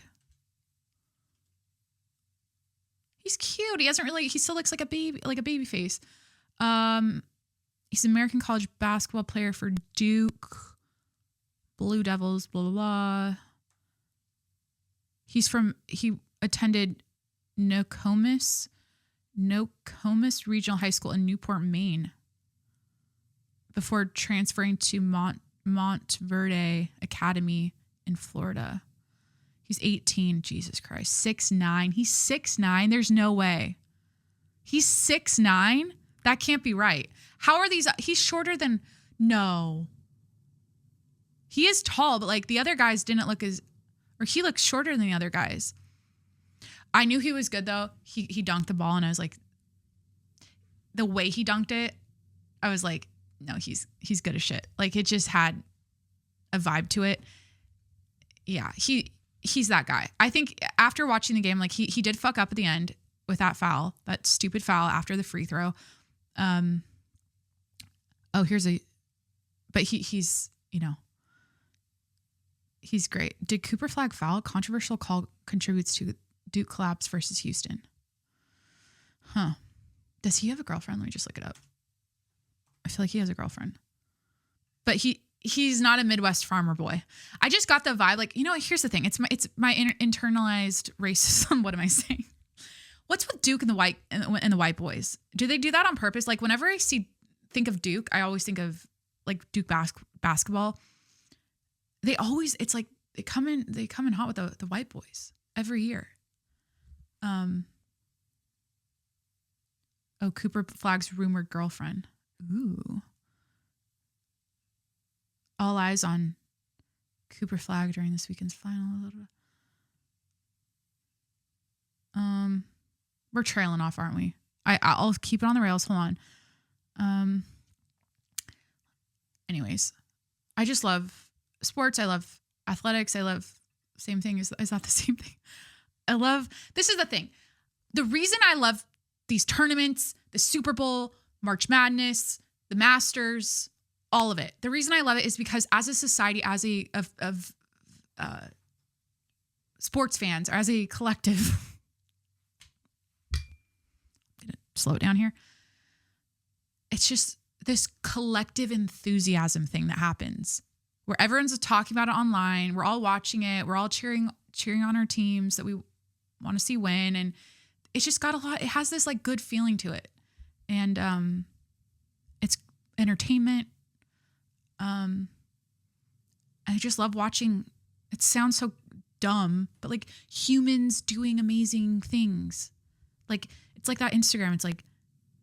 It's literally the Instagram handle's like people being people, or it's like human beings being, you know, just awesome people doing things. Is that what it's called? Awesome people doing things. Kind of like what I'm doing right now, you know? It's like shit.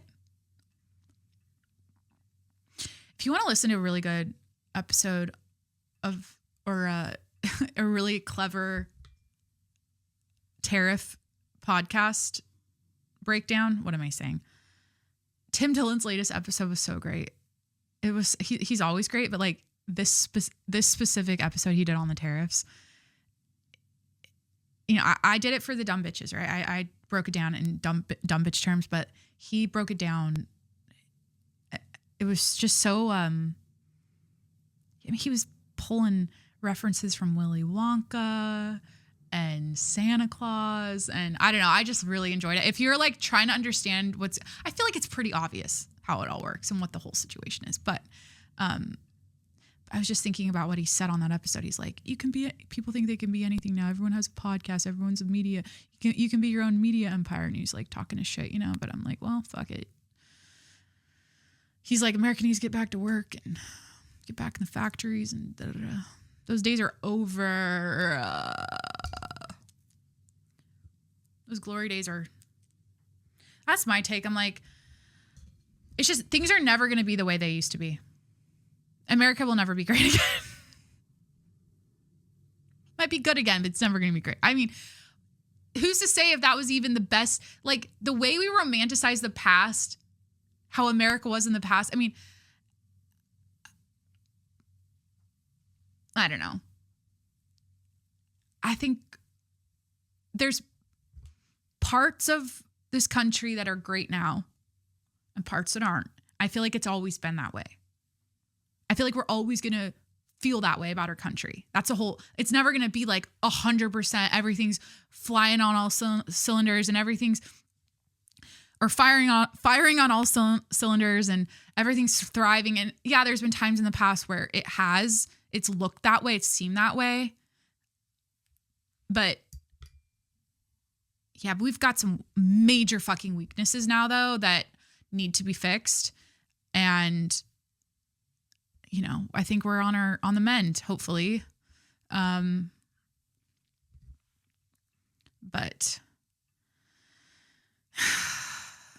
I'm going to still, I don't know. Okay. I was going to play that video I was going to talk about Sydney and Glenn Powell. Ooh, I have a bad taste in my mouth about them too. I love them too. I love them too. I don't know. They're cute together. They really are. I just wish I didn't know the tea. That's the thing. I know too much tea about it.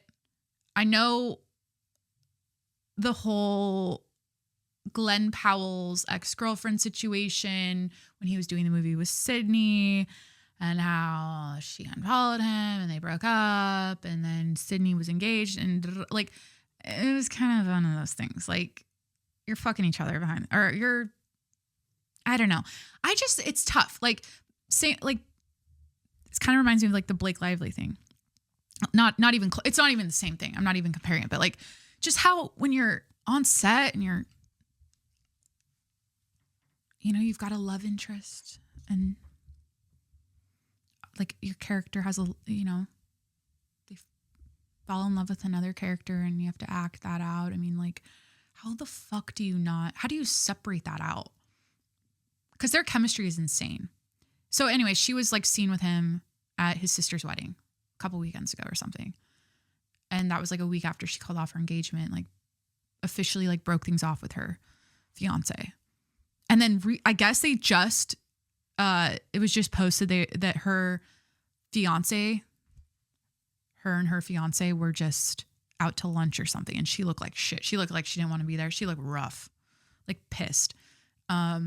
So they've broken up. She was seen with Glenn.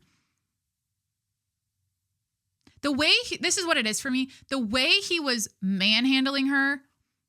There's a video of Glenn Powell, like throwing Sydney, whisking her around on a couch. And it's just so like, this is what you do when you're in love. You don't do this with your, and the whole like guys and girls can be friends. No, they fucking can't. Not when you're two hot people. I do have PTSD about that. So it's just my opinion. It's a very strong opinion. I just don't like, guys and girls can be friends if the guy's gay. That's it. But a guy with a girlfriend whisking a girl around on a couch like that, and her tits are like falling out of her dress because her tits are amazing. They're like, it's like her thing, right? In a white dress, and she's engaged at the time. I don't know. And it's just like, oh, we're just having fun as friends. Like, what the fuck? So I just like, when I saw all of that come out, what was that, a couple of years ago or a year ago or so, I just was like, shit does happen, but it's also public and everyone knows everything.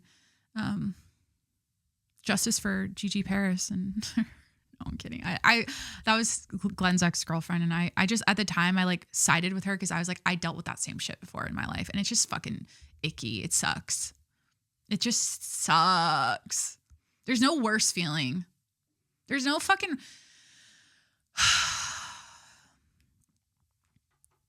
Yeah. It just hits you in the gut. That kind of like... Yeah, seeing your man with another woman and it's like, oh, we're just friends. What the fuck? No. I can't believe I used to believe that. I used to like, a guy would be like, oh, we're friends. I would just be like, oh, okay. Oh, okay. I was so naive. I fucking didn't know what I didn't know, right? And no. Not a thing. I don't know what your take is on that, but I have guy friends that are like our friends, like they're married, they have wives. I would consider them my friend, but it's not like we one-on-one hang and go on trips together and shit. Like that's not, you don't do that with like your best bud friend. I think there's a type of brain though. Okay. If you're a little bit, if you're spectrum-y or like if you're kind of, there's a crowd of people out there where I can see everyone being friends and the guys are friends with the girls and they hang and it's not weird. No one's like, they're not like, because they're all like asexual. They're not trying to fuck each other. They're just all like artsy fartsy and they, do I don't know, they go to like beer gardens and shit. I don't know. And they have like crazy hair and this is like the type of person that like, they love cats, you know? And it's like, which I love cats, but like they love cats. They love anime. I'm trying to paint a picture. They can all be friends. But again, it's not like there's no like sexual tension there. But the kind of like men and women I'm around, that just doesn't, it's not really a thing. Why does it have to be that way? There's so much sexual tension for no reason between men and women, like for no reason. Like, I'm not trying to be like attracted to you. I'm not trying to like look at you and be like, oh, you're hot. Like, it's like your fucking DNA is, or whatever, your biology is talking. And it's like, Corey and I talk about that all the time. Cause like, we can talk openly about stuff like that. And it's not like I'm not weird about it at all. Cause I acknowledge it's just it's a natural thing. And I hate when people are like, if you even loved your husband or whatever, they're like, you wouldn't even notice another man. I'm like, I'm not fucking dead. Like, I can appreciate an attractive person, whether I'm married, single, whatever. Like, it's not, but yeah, anyways, but, back to this video I want to play. We're going to switch up the tone a little bit. So this woman, she made, her name's Sarah. I love this video. Sarah Bigger Stewart. She is a full-time working mom and certified yapper. She is a liberal woman, I believe, which isn't really, I feel like it's important to say for this video. And I'll just play it. It's in regards to motherhood and how the left talks about moms and having kids and the way people talk about it now. And this is obviously relevant to me because I'm in that stage of life right now where that's going to be my future. So like, I'm just naturally drawn to this kind of content, but like, let me just play it. I wonder when my fellow lefties are going to realize that in pursuit of taking motherhood off the pedestal as the end-all be-all life choice for women, they've really just replaced it with an outright contempt and dislike of women who become moms. Because we're a group of people that will hold space for damn near... I want to like replay that. Sorry. Because she worded that. I think I love the video just because of the way she worded this. Hold on. I wonder when my fellow lefties are going to realize that in pursuit of taking motherhood off the pedestal as the end-all be-all life choice for women, they've really just replaced. So that's my take is like leftists make it seem like, or there's like this active,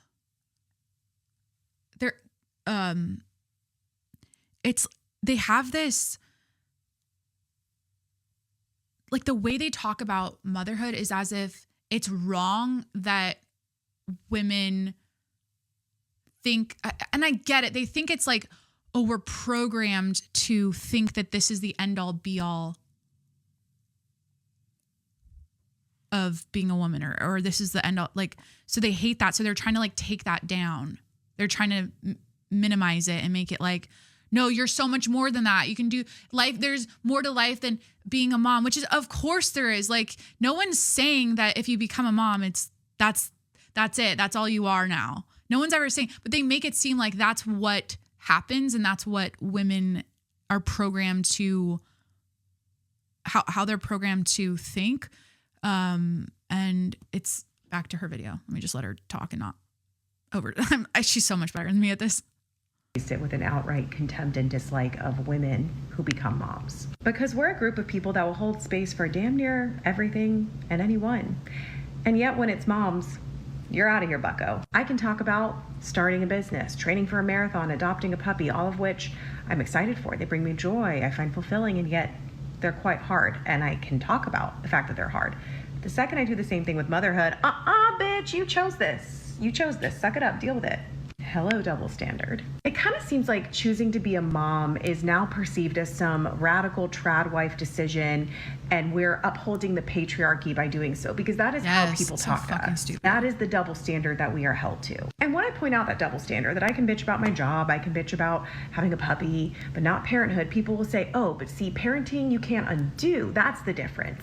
It's your permanent choice. Don't make it everybody else's problem. Very progressive of you to completely ignore the millions of women who do not intend to get pregnant but wind up pregnant anyway, and are in a country that is increasingly forcing women to carry unintended pregnancies to term and become mothers. Oh, well, you knew pregnancy was a risk. Yeah, and you know that diving into the shallow end of a pool brings the risk of being paralyzed and disabled. Doesn't mean that someone who does so can never bitch about being disabled. The permanence is irrelevant, and making that argument is batshit insane. Even for the women who chose to be moms like myself, it makes no sense. What you're saying is things that you could wake up tomorrow and change, like your job or rehome your puppy, those things you can bitch about. But things that you're stuck with forever, you can't? I don't know, why don't you just go change it? But see, I would never say that because I'm not a bad person. If I don't like the vent that someone's making, I don't like that they're complaining about something, I'm just gonna keep scrolling. But no, the problem is there's a lot of these progressives who view women who get pregnant as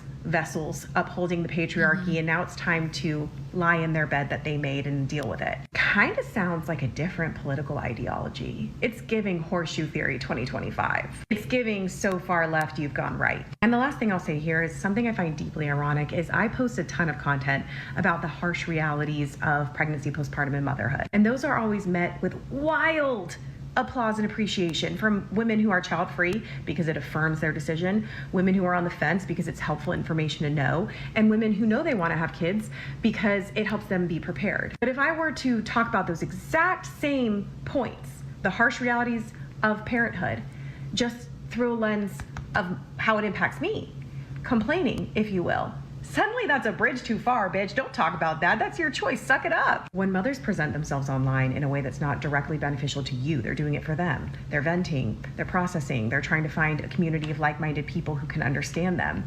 And you think that's a bridge too far? You just don't like women who are moms. And it's a fucking embarrassment to all the ideals of progressivism. And you should be embarrassed. Period. Period. God damn, that was good. Yeah, it's just a weird tone out there. And it's a weird tone. And this is why honestly, like I've stopped, I watched her video obviously, but when I'm fed content about like, especially leftist content about motherhood and the patriarchy and all that shit that she mentioned, like I just keep scrolling because I just don't want to question anything anymore because it's made me a little crazy. Or a lot crazy. Cause I'm like, I never used to think this way. Now I'm thinking this way a little bit. And I'm like, what the fuck? Like I'm not going to let it get to me. I'm not going to let these, it's pathetic. It's so fucking pathetic. She worded it perfectly. People's comments on this. Yeah. It's like, they hate motherhood. They hate mothers. They think it's like you're sacrificing yourself for the patriarchy. You're getting like you're being like you've lost. It's like they want to keep you. This is what it feels like. This is the tone coming from the left towards motherhood or towards women becoming moms and wanting to have kids and everything. It's like, what's the vibe? It's like, what's a movie I can compare this to?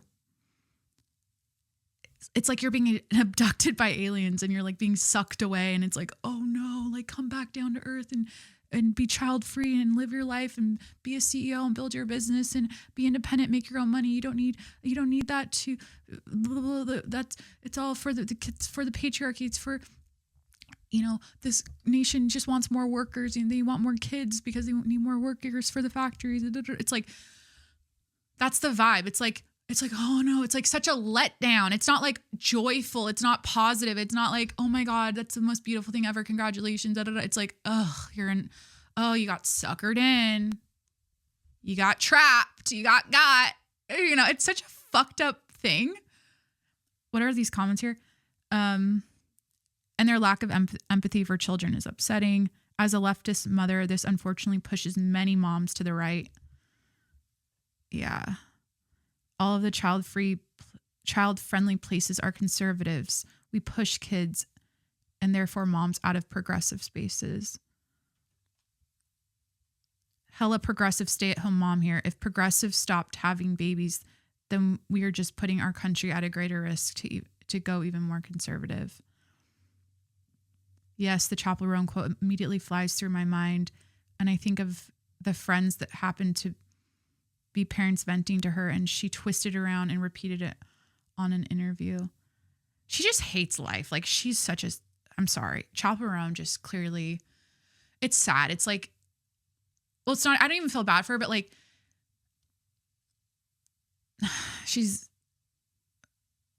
so miserable for no reason, negative about everything. Like, ungrateful. It's like, ugh. People would kill to be in her position, and she just has nothing like positive to say ever about anything. People need to realize that the opposite of patriarchy is matriarchy, which means centering children. That doesn't mean you have to have a child, but it does mean recognizing they're an oppressed class. Yeah, we need to uphold the matriarchy. Truly. And by extension, supporting mothers is supporting the community. Research has shown again and again, mothers will overwhelmingly put their resources back into the community, which helps us all. Yeah. The disdain for mothers from both the left and right is very disturbing. I don't think from the right as much as the left. Pregnant women, children, and mothers are some of the most vulnerable members of society. I don't get why feminists wouldn't want to extend their support and protection. Yeah, they're just so stuck on this trad wife thing. It's like they view every woman who goes down that route like a victim of the patriarchy. Like you've been sold, like to the your body's been sold, and you're going off to the fucking. It's like a cow getting. I'm trying to think of like you're a brood mare. Isn't that what it's called? I don't know. It's just so fucking twisted. They think of, I mean, what's the motive? What's the why? What's the reason behind it? What's their fear, right? Because they're just scared shitless at all times. Like, there's so much emotion and fear, and they're worried about the future and society and blah, blah, blah. And they want to tear down the patriarchy. So like, what's the fear? Women have kids. What's the fear? That those women could be more than a mom, and you want that. This is the thing. They volunteer. What's it called? I used to say this all the time. It's like it's like unsolicited advice, or it's like you're assuming someone feels the same way you do about something. You assume everyone thinks the same way you do, and then you make content and you say these things, and it's like you're not even speaking from experience. You're a child-free woman. You're not even speaking from experience. You don't even know what it's like to be a mom. You're just assuming that the women that become moms, you're assuming that they feel like they wish they didn't, or they didn't want that. And so you're saying, well, okay, this is so for all the women that are on that path, well, maybe think twice, because you don't want to, because you could be so much more, or you could do so much more with your life. You could build a business, and you can make your own money, and you could build your empire, and you could be a CEO, and you could travel the world and have freedom. You could go to Pilates whenever you want. You could see every country by the time you're 50 if you don't have kids. There's so much more to life. Don't go up into the alien ship and get suckered away. The patriarchy, don't let them take you. Don't let them take you. Don't become a trad wife. Don't bake bread. Da, da, da. It's like, that's the vibe. And it's like, they're not even fucking moms. And they're like, it's so dumb. They're just assuming all this shit. They're because they look around, they listen to Chaperone, or whatever. They like scan the horizon, and yes, there's a lot of negative content about motherhood out there. That's like really hard to see, because it's like, how do you separate? People just they're not able to discern and see that, or see that multiple things can be true at once. Like, and also people's brains, and I just don't think this way. This is just, I am so, anything is possible. I can have it all. Glass half full. I know I get negative on here sometimes and I bitch and complain and moan. Okay, I get it. But like, I believe, and I know, it's not even I believe, I know I can have it all. I know I can be it all, have it all, do it all, whatever I want. I know that's possible. I don't think in terms of like one or the other. If I do this, then I can't have that. No, I'm like, no, I have it all. I want, or I can have it all. I can do whatever I want. There are no limitations on my life. I don't think that way. I don't think like, oh, if there's a kid in my life, all of a sudden, oh, I can't travel the world. I can't build a business. I can't be a podcaster anymore. I don't think of I can't. I just think it's an enhancement. A child is an enhancement on what I already have. That's all. That's how I view motherhood. That's how I think of it. I think it's a bonus to my life. I don't think of it as like, oh, life's over. The patriarchy got me. You know. But that's what they try to sell to you. It's so fucked up. It's so fucked up. Especially for women like me who have always thought that way. I've always been positive about it. I've always thought, I've always wanted to be a mom. I've always had a positive association with it. And then they brainwash you with this really convincing content. And I have to be careful. Again, I just keep scrolling because I'm like, yeah, there's a lot of truths in what they're saying. Yeah, sure, you lose your unlimited free time. I lose the fact that I can't go to Pilates at any time of day anymore, whatever. I don't even go to Pilates. Sometimes I do, but you just fucking adapt, bitch. You just like keep it moving. Corey and I are big on like not living the same year every year for the rest of your life, and not, we're big into evolution and growing and like maxing life out and doing as much, or I need to like drink water. I'm like, my jaw's like locking up. I'm like talking so much and my jaw's locking up. Hold on. Sorry, I just need to drink a little something. Like, and I don't want to put that on other people. Not everyone thinks that way, but that's what life's all about, right? Like exploring all the things, experiencing all the things, you know? And yes, you can do that with kids. You can do it without kids. It doesn't mean like, oh, you have to have kids. I'm just saying that's a huge, like, it's a huge part of life that if you choose not, if you opt out, I mean, I guess, I mean, people, again, they do it all the time. It's not like you have to have them, and you can still live a full life, and people do. But I just think like I'm more in it. It makes me, I don't know. I guess everyone has their reasons for why they want kids or for why they don't want kids. But for me, it's like more of a net benefit, especially long term for me, than to not. And so that's how I think of the times in my life when I have the most, when I feel the best.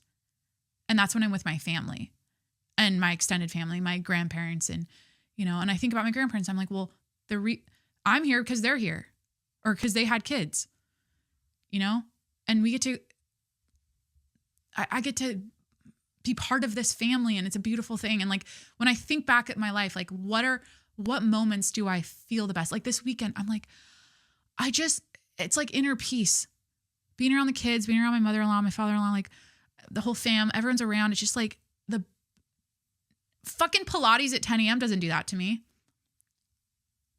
Like all this shit that people romanticize about like living your best life and building your business and being an independent woman in 2025 and making your own money. You don't need a man. You don't need kids. You don't need to travel the world. Blah, blah. They romanticize it. It's like, yes, all of those things are amazing. But guess what? You can also do all of that with kids. Yes, you can. And that's how I think. And I know, sure, maybe you think that's delusional, but life doesn't just like end. And that's how the left makes it seem, or these leftists, the content coming from a lot of them. I'm not saying all of them. It's like, what the fuck? Who hurt you? Like literally, like who hurt you? Speaking of kids, Justin Bieber had a kid, and it clearly doesn't seem like it's going that well for him right now. Justin Bieber is, maybe he's just being a troll right now. I don't know if you guys have seen lately the content coming out on his Instagram, and just the paparazzi videos and pictures of him. He looks, and then the live streams he's done. I mean, he does not look that well. And first of all, I think it's really weird that his business is everyone's business, right? Like if you're a celebrity, it's just, you're fucked. Like everyone, we're so up in their ass. Hailey and Justin, we're so up in their ass about everything they do. And everyone's trying to dissect their relationship. And, you know, and the fucking Selena fans need to, they're never going to stop. They're never going to stop. But that's like, it's so icky. I'm like, can we just let these adults be adults and just like live their life? I mean, they're married. Selena's engaged. Justin and Hailey are married. They just had a baby. He's clearly like, well, he's making music. I don't know if he's going through it as much as people think. I mean, something I wanted to say this. Like, we're talking about a human being. And if he's, as the kids say, if he's truly crashing out, like Liam Payne crashing out, Aaron Carter crashing out vibes, like, we need to watch what we're saying online and we need to just stop, full stop. Just let him fucking live and let him be in peace. Let him and Hailey like raise their little baby right now and not have to deal with this shit. Let him make his music and put out an album and do whatever he's going to do with, if he's going to tour or not. Just let all this shit breathe. And I'm doing it right now. I'm talking about it, but I'm talking about it because I'm trying to like tell people to have some fucking empathy and like,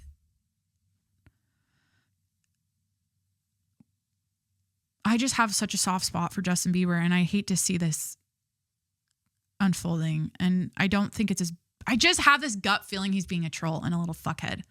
I do. Like, I honestly think piece of me is like, okay, the Diddy thing happened. And then what was the timeline of events? So there's a full-on fucking lawsuit happening over there. And I don't know his involvement. I don't know if he's even involved, if Justin Bieber's involved. I don't know what that is. But if he is, like, that's probably heavy as fuck. Okay. And so he's dealing with that potentially. And then he has a baby. Okay. And he's looking at this little baby. And people don't, I feel like I'm recently learning about this. Like, women, we all hear about postpartum depression, but men can go through it too. They can go through a similar, it's not the same physically.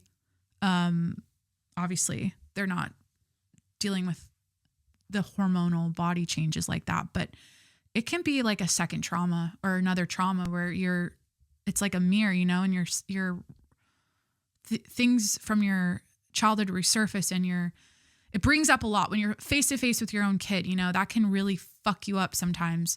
For men, allegedly, this is something I've heard and read and, you know, but it makes sense to me. And maybe that's what a piece of what he's experiencing. I don't know.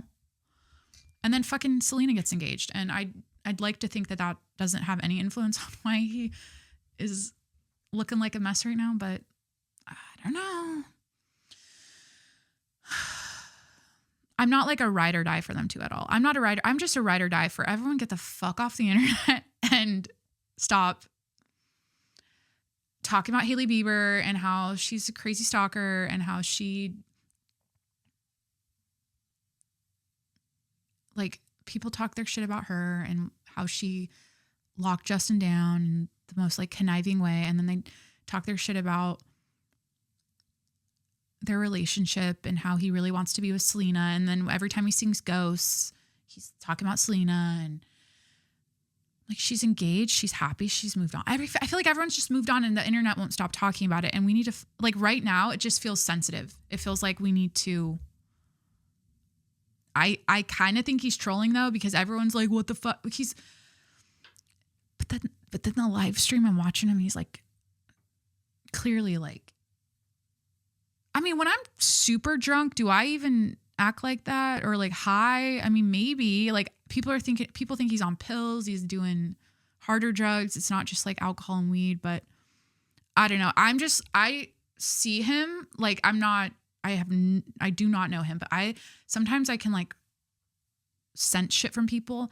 And if he's making music right now,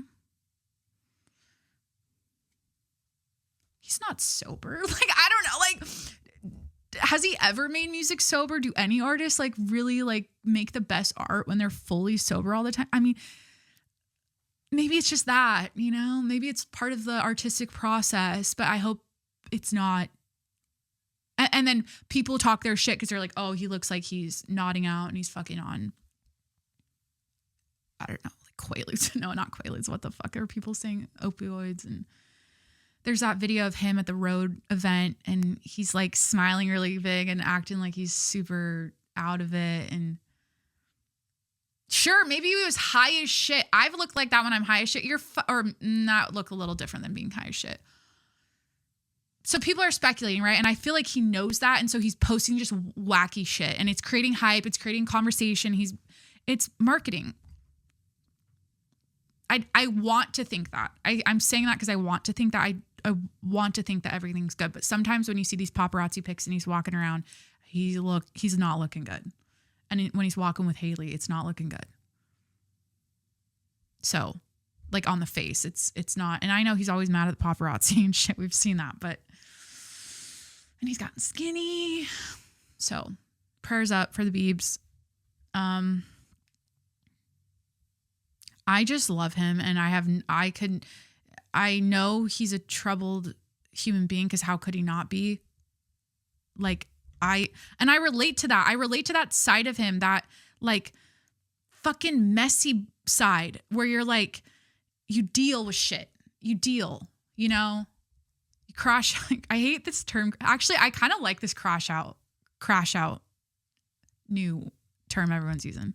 I kind of like it. I don't know why. I feel like I don't like fear. Okay. Everyone knows I hate when people are like, I fear that Justin Bieber is not doing well. Like when they say I fear, I like, it's giving, or fuck, I do say, I like it's giving. I do say that. It's kind of Shakespearean.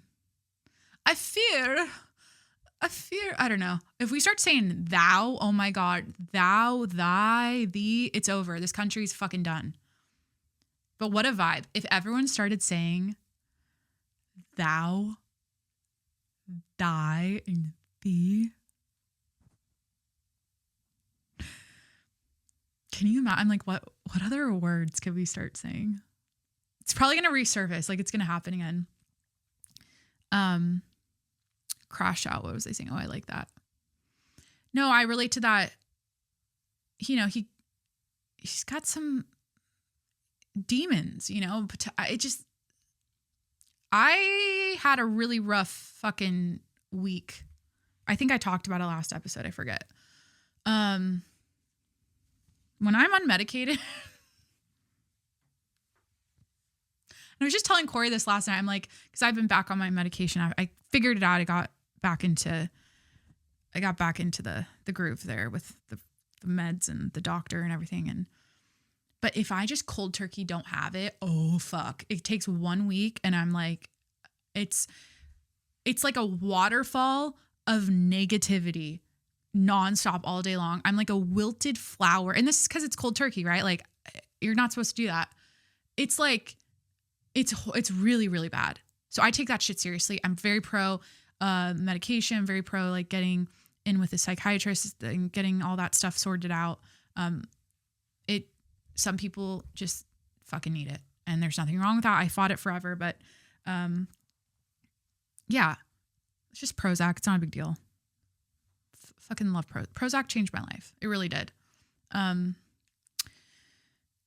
It was initially it was supposed to be a bridge to get me to the other side. I'm like, I kind of just need this like all the time. So yeah.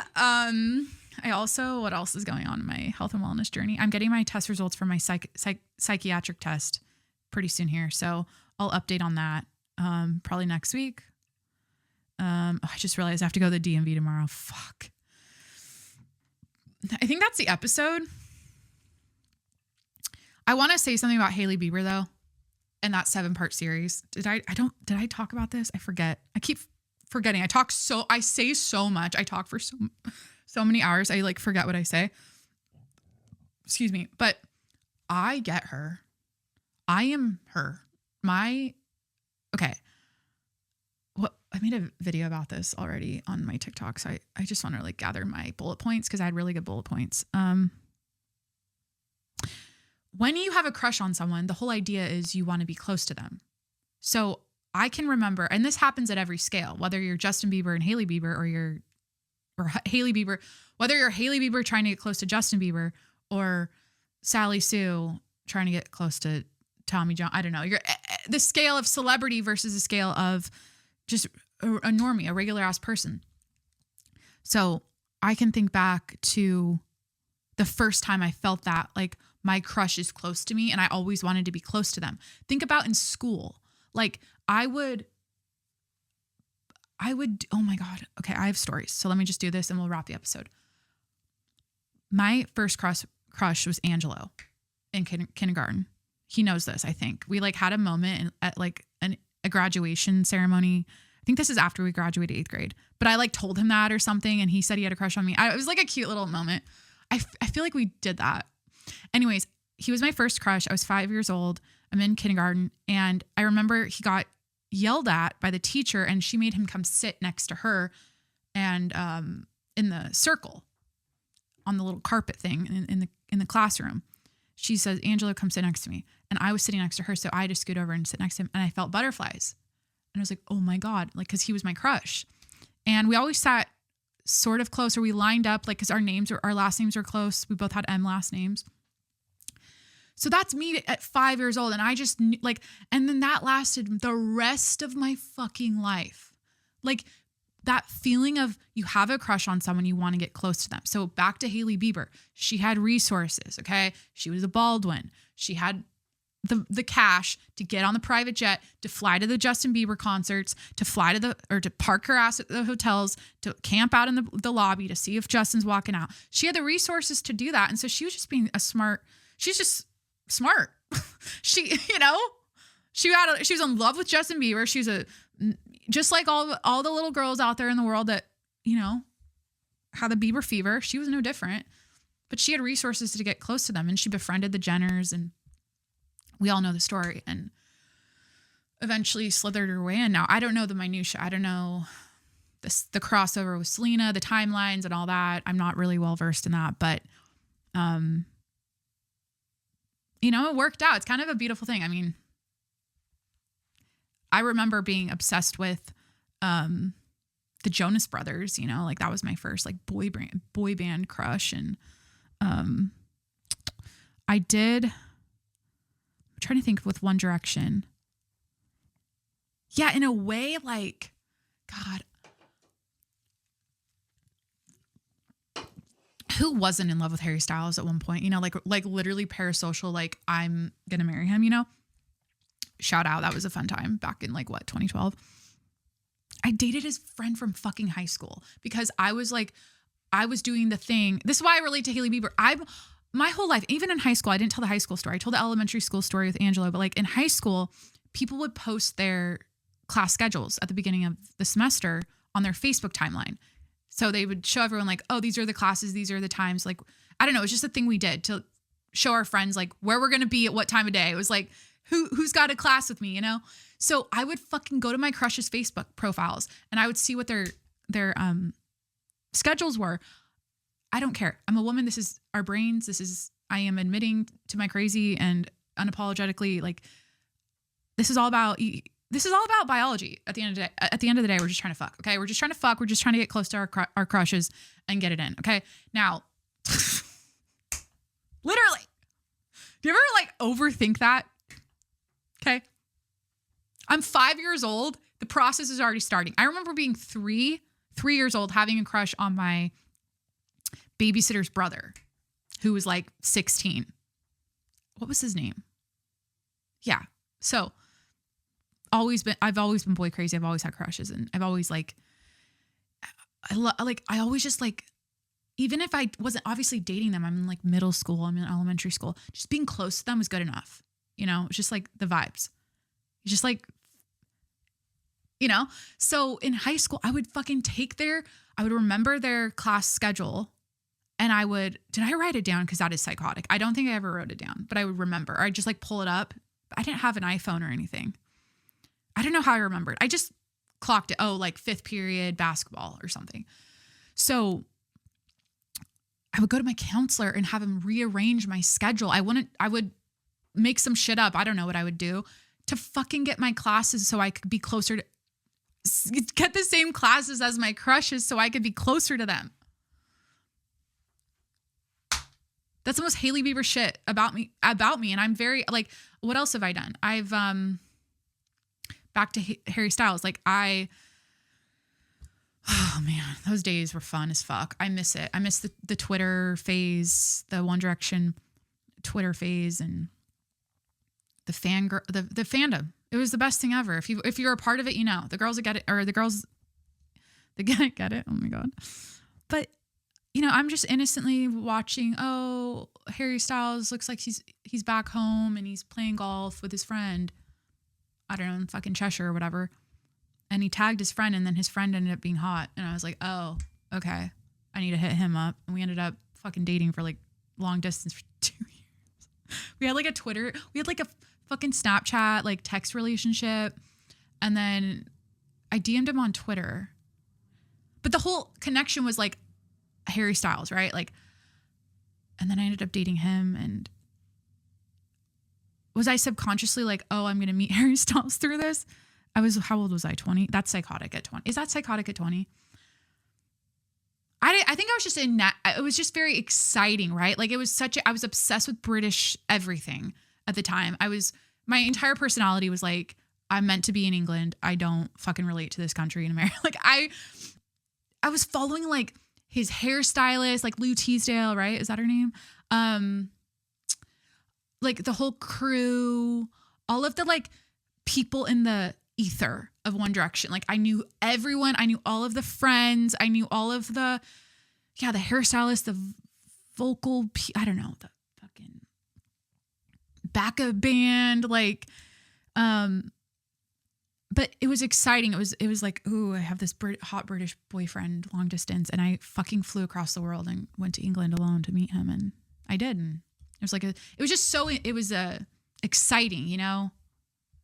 It was like the most spontaneous. It was like the first big spontaneous thing I've ever done as a woman, you know? It's not the last, but it's definitely the first. What's the latest spontaneous thing I've done? I don't know. I wanted, well, I'll save that for another episode. Pretty calm now. But I've had my day back to Hailey Bieber. Like I get her. There's nothing that's so normal. It's so normal. It's so people think she's got like wires crossed because she did that and she like stalked. But the wires crossed thing for me, which I will say, I did watch the 7-part series. I'm sorry. Like I spent my time watching that. Lost some brain cells watching it, obviously, but my thing was like the tattoos, like the same as Selena or something. Like certain things she would do that mimicked Selena after Selena did it. I was like, okay, is she copying her? But see, I've fucking done that. This guy really had a huge, okay, story time. Another fucking crazy story about having a crush on a guy and wanting to be close to him, okay? This motherfucker I had a thing with for the longest time. I'm not going to say who, when, where. Just going to kind of keep this vague because I don't want anything to be specific. I don't want you to be able to like cross-check my anything. So we had a thing forever. It was annoying because like I liked him so much. He didn't give a fuck about me. That was the whole vibe, right? And that's why I liked him so much is because he, you know, it's so annoying. It was so annoying. Anyways, he only dated like blondes, right? So you might have seen blonde Jacqueline in the past, right? And you're like, oh, she went blonde. Like, what was that for? Because a man. I changed for a man. How many times have I changed for a man? My entire dating life, except for Corey. Like, I've literally changed. My last like couple, I pretty much stayed true to who I am. Yeah, the last two, very true to who I am. But this dude, I noticed, oh, he only dates blonde girls. Only. Like everyone he ever associated, or the girls he followed. Oh my, of course, only blonde. So I was like, fuck it, I'm going platinum in a day. And I did. And I spent like all my money on it. And then the pandemic happened and then I couldn't get my roots done. And it was like, go to my first YouTube video if you want to have fun. That shit was grown out. It was half brown, half blonde and so brassy. And I gained 40 pounds. So how'd that relationship work out? Not great. But I will say the first time I got my hair done, I like posted a picture. Guess who hit me up? This man. He noticed it. He made it, But I also did a thing, which is, this is the most psychotic thing I've probably done. Yeah, this is. So, and then I'll wrap the episode. I fucking had such a big crush on this guy to the point where like, I knew every picture on his profile. I knew the reason I'm telling you stories is because I'm trying to say that like, yes, Hailey Bieber is crazy, but that's okay. It's normal. Like the way she's crazy, I relate to. And I think it's a normal, natural part of trying to get the D, right? And trying to lock it down. It's just a normal, natural thing. Like this is like, you're trying to get closer. You're just trying to fucking get closer. And then eventually the plan is you're getting closer and then you're getting it in, right? Like you're hoping that it's eventually you're close to them and then they'll be inside of you, right? Like that's what we're all trying to do here. So there's levels to this shit though. And I identify as like the craziest level of, I'm not like there's crazier stalker type shit out there. But this situation was, I knew every picture on this man's profile. I knew like all the things he would do throughout the year, the restaurants he would go to, the fucking concerts, the travel trips, the fucking the family stuff. Like I knew everything. Like I was obsessed with him and like so obsessed. Like it was not a healthy obsession. It was like I met him though. And I think I was like obsessed or like locked on to the fact that like within like 5 minutes of meeting him, he told me he loved me. Red flag. So anyways, I knew, God forbid he ever listens to this because I don't even fucking care. Honestly, I don't fucking care. I'd tell this to his face. But I had seen, he goes to this specific concert that happens at this specific place every year. Okay. So I was like, interesting. That's something I'd be interested in going to. Now, meanwhile, I'm not going, on a whim, like on a Saturday, this concert was going on. I bought like a $25 general admission ticket. Like with the thought in the back of my mind, maybe I'll see him there. I go fucking alone. Okay. I Uber there. I get dropped off. I go late because I'm like, he probably doesn't show. Like this is and it's a huge venue. Like this is not a small venue. This is like an arena sized venue. And like, yeah, like this is a full on like concert thing. And I show up late. I Uber late. I'm like, fuck it. I'm just going to take myself to a concert alone with the hope of seeing the man I have a crush on. Like, just like Hailey Bieber going to the Justin Bieber concert, hoping she bumps into him, right? So I fucking show up late. And if I say this next thing, it's going to be too much of a giveaway. I can't say it, but basically I show up late and who the fuck is in front of me in line? This man. You know? And then I met up with some people I like met at the concert. They were really cool. I like played it cool. I like didn't even acknowledge his existence. But I knew he was behind me at the concert and I was like in the general admission in front. I could tell like he was behind me with a chick. I was like, oh, interesting. Okay, of course. And like he had a group of friends and there was like a chick there. And of course she was blonde. And at the time, I think this was before I turned blonde. I didn't have blonde hair. But afterwards, I'm sure he's going to go to this specific bar afterwards because he always does. And I've seen him there before in the past. So I was like, going to fucking tell the group, hey, we should go to this bar after. And they're all like, yeah, I'm down. So we all fucking Uber to this next place. We go to the bar and we hang out there for a while and like kind of like as people are walking, I'm like hoping he walks in, doesn't walk in. Then everyone's kind of itching to leave to this other bar, this like more fun place. And I live close to this, by the way. I was like this was like a spontaneous outing alone as a woman in her 20s, but it wasn't like I'm in the depths of like the streets of San Diego and like the city and it's sketchy. No, like I'm in a safer like area, and like if you knew where I lived, it was very like geriatric, and it was fucking Del Mar. There, I said it was in Del Mar back when I used to live up there. And they all said, oh, we want to go to this other bar and we're going to Uber there. And I just like hung back. So I was like hoping maybe he'll walk in, and guess what? He fucking walked in. He went home with me that night. So, you know, it all worked out. But he also had a girl with him. So I was like, I don't know if what happened there. He didn't walk in with a girl. He walked in by himself. So there was no chick. And then, so I was like, okay, this is not like if there was a girl with him, I wouldn't even fuck around. But yeah, came right up to me like no time had passed. I'm like, what the fuck, you know? And then didn't talk to him for the rest of my life. And, you know, but my whole, that's the crazy. It's like you do the thing to get closer to the person, then you end up getting closer to them, and it all worked. It didn't like work out obviously like that, but I just think it's so funny how my brain works. Can you relate to that? How is that crazy? Or what other, I feel like I have more stories like that. I feel like I have some bad ones in college. These motherfuckers, these are all the motherfuckers that, okay. These past guys I've dated where like, this was my life story. I was always the girl they would date like when they're just broken up. So that I'd be like the rebound thing, or I'd be like the transition back to the girlfriend they just broke up. Like they would like date me and then go back with their girlfriend. That would happen. Like that's happened a handful of times where I was like, awesome.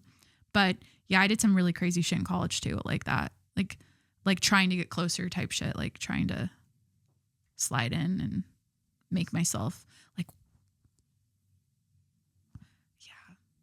But this one dude, oh, I can't tell the story. It's going to make me look so bad. I've already made myself probably look like a little too crazy, but this next one is like, but joke's on him, because after I moved to San Diego, he's like, I'm so in love with you. I wish I didn't, like, you know, I think I was a little too crazy for him. I don't know what the situation was, why it was so hard to like allow himself to like me or like tell me that. But like while the thing was going on, that's the thing. Why are guys are so clammy sometimes? Like I'm just thinking of myself, my younger self right now. I'm like going back in time, and it's just so the shit I like dealt with. It's like you find, this is what happens when you get married, and you like, once you like swing and settle into this like oasis of peace, you realize like, it's like coming home. I don't know. It's like I do not miss the bullshit. I do not miss the dance of, oh my God. It's just so like, soul crushing, all that. It's just it's just shitty. Dating, it's shitty, especially when you're, I mean, I had solid relationships throughout the way, but like solid-ish, like nothing that was like, I gotta lock this down and I want to like live with them forever. But once you like find that person, like I find your Corey, like I have my Corey, like it's so relaxing. Oh my God. It's just like every day is, and some people, but I've heard like some people want the adrenaline rush all the time. They want the passion. They want the high and low. They want the drama. They want to wait on the text message all day, and they want to like, cause that's like how they work or whatever. And even while they're in a relationship, even while they're in a marriage, that's what's even crazier. Some people, it's like that tumultuous roller coaster ride is like, that's the whole thing. That's what keeps it going in a way. They almost need to have the fights. They need the drama. They need he hasn't been home. It's 4 a.m. Where is he? Or she, or so, which is kind of sad. It is sad because it's not healthy for the nervous system. But some people, like, that's what their nervous system feels the best with. So can't relate. I like peace and tranquility and calm. And, but it does get ridiculous sometimes because you're like, it's so healthy and so peaceful and so awesome and amazing and fun and all the beautiful things where you're like, I know I deserve this. I know this is how it should be. Like, I know this is what, like, this is good for me. I know that, but sometimes you're like, it trips you out. It does trip me out sometimes. Like, if I call Corey right now, should I call him? He'll be in the best mood ever. I'm going to ask him, like, hey, like, what do you want me to cook for or like, should we order some food for the championship tonight? Or were we going to go watch it? Like, our buddy's going to the bar. We're going to watch it with them. Like, it's all very, like, positive, happy, snappy, and loving. And it's the best. So should I call him? It's been such a long episode. I don't think I will. I think that's it. Thank you so much for hanging out. Please hit that subscribe button wherever you're listening right now. I'm on Apple, Spotify, Google Podcasts, Stitcher, Breaker, Overcast. Wherever you listen to podcasts, please hit that subscribe button and review the show 5 stars while you're there. 5 stars. Follow me on TikTok and Instagram at Jacqueline Monroe, and subscribe to my YouTube channel. Did I already say this? I'm brain dead right now. Subscribe to my YouTube channel. This is a video and audio podcast, The Jacqueline Monroe Show on YouTube. Go subscribe. And am I leaving anything out? Oh, patreon.com/TJMS. Patreon.com/TJMS. If you want to support the show, it's $5 a month. It's my little tip jar. If you've made it this far, check it out. Patreon.com/TJMS. All right, that's it. Thanks for hanging out, and I'll talk to you next week. What it takes, I ain't making mistakes like that. I'll play it on your face to make you go take it back. I'll lose my shit, I go crazy when I'm mad. And now you go wish you would shut the fuck up real bad.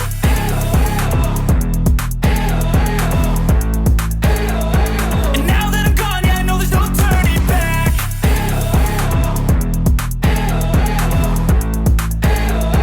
And now that I'm gone, yeah, I know there's no turning back. I don't fucking take smoke, I'ma poke a hole through you, choking's overdue. Come at me and you won't get any older, dude. Crack your holder too. Heating up inside of me, blood so violently, thanks for trying me. Now it's finally time to see how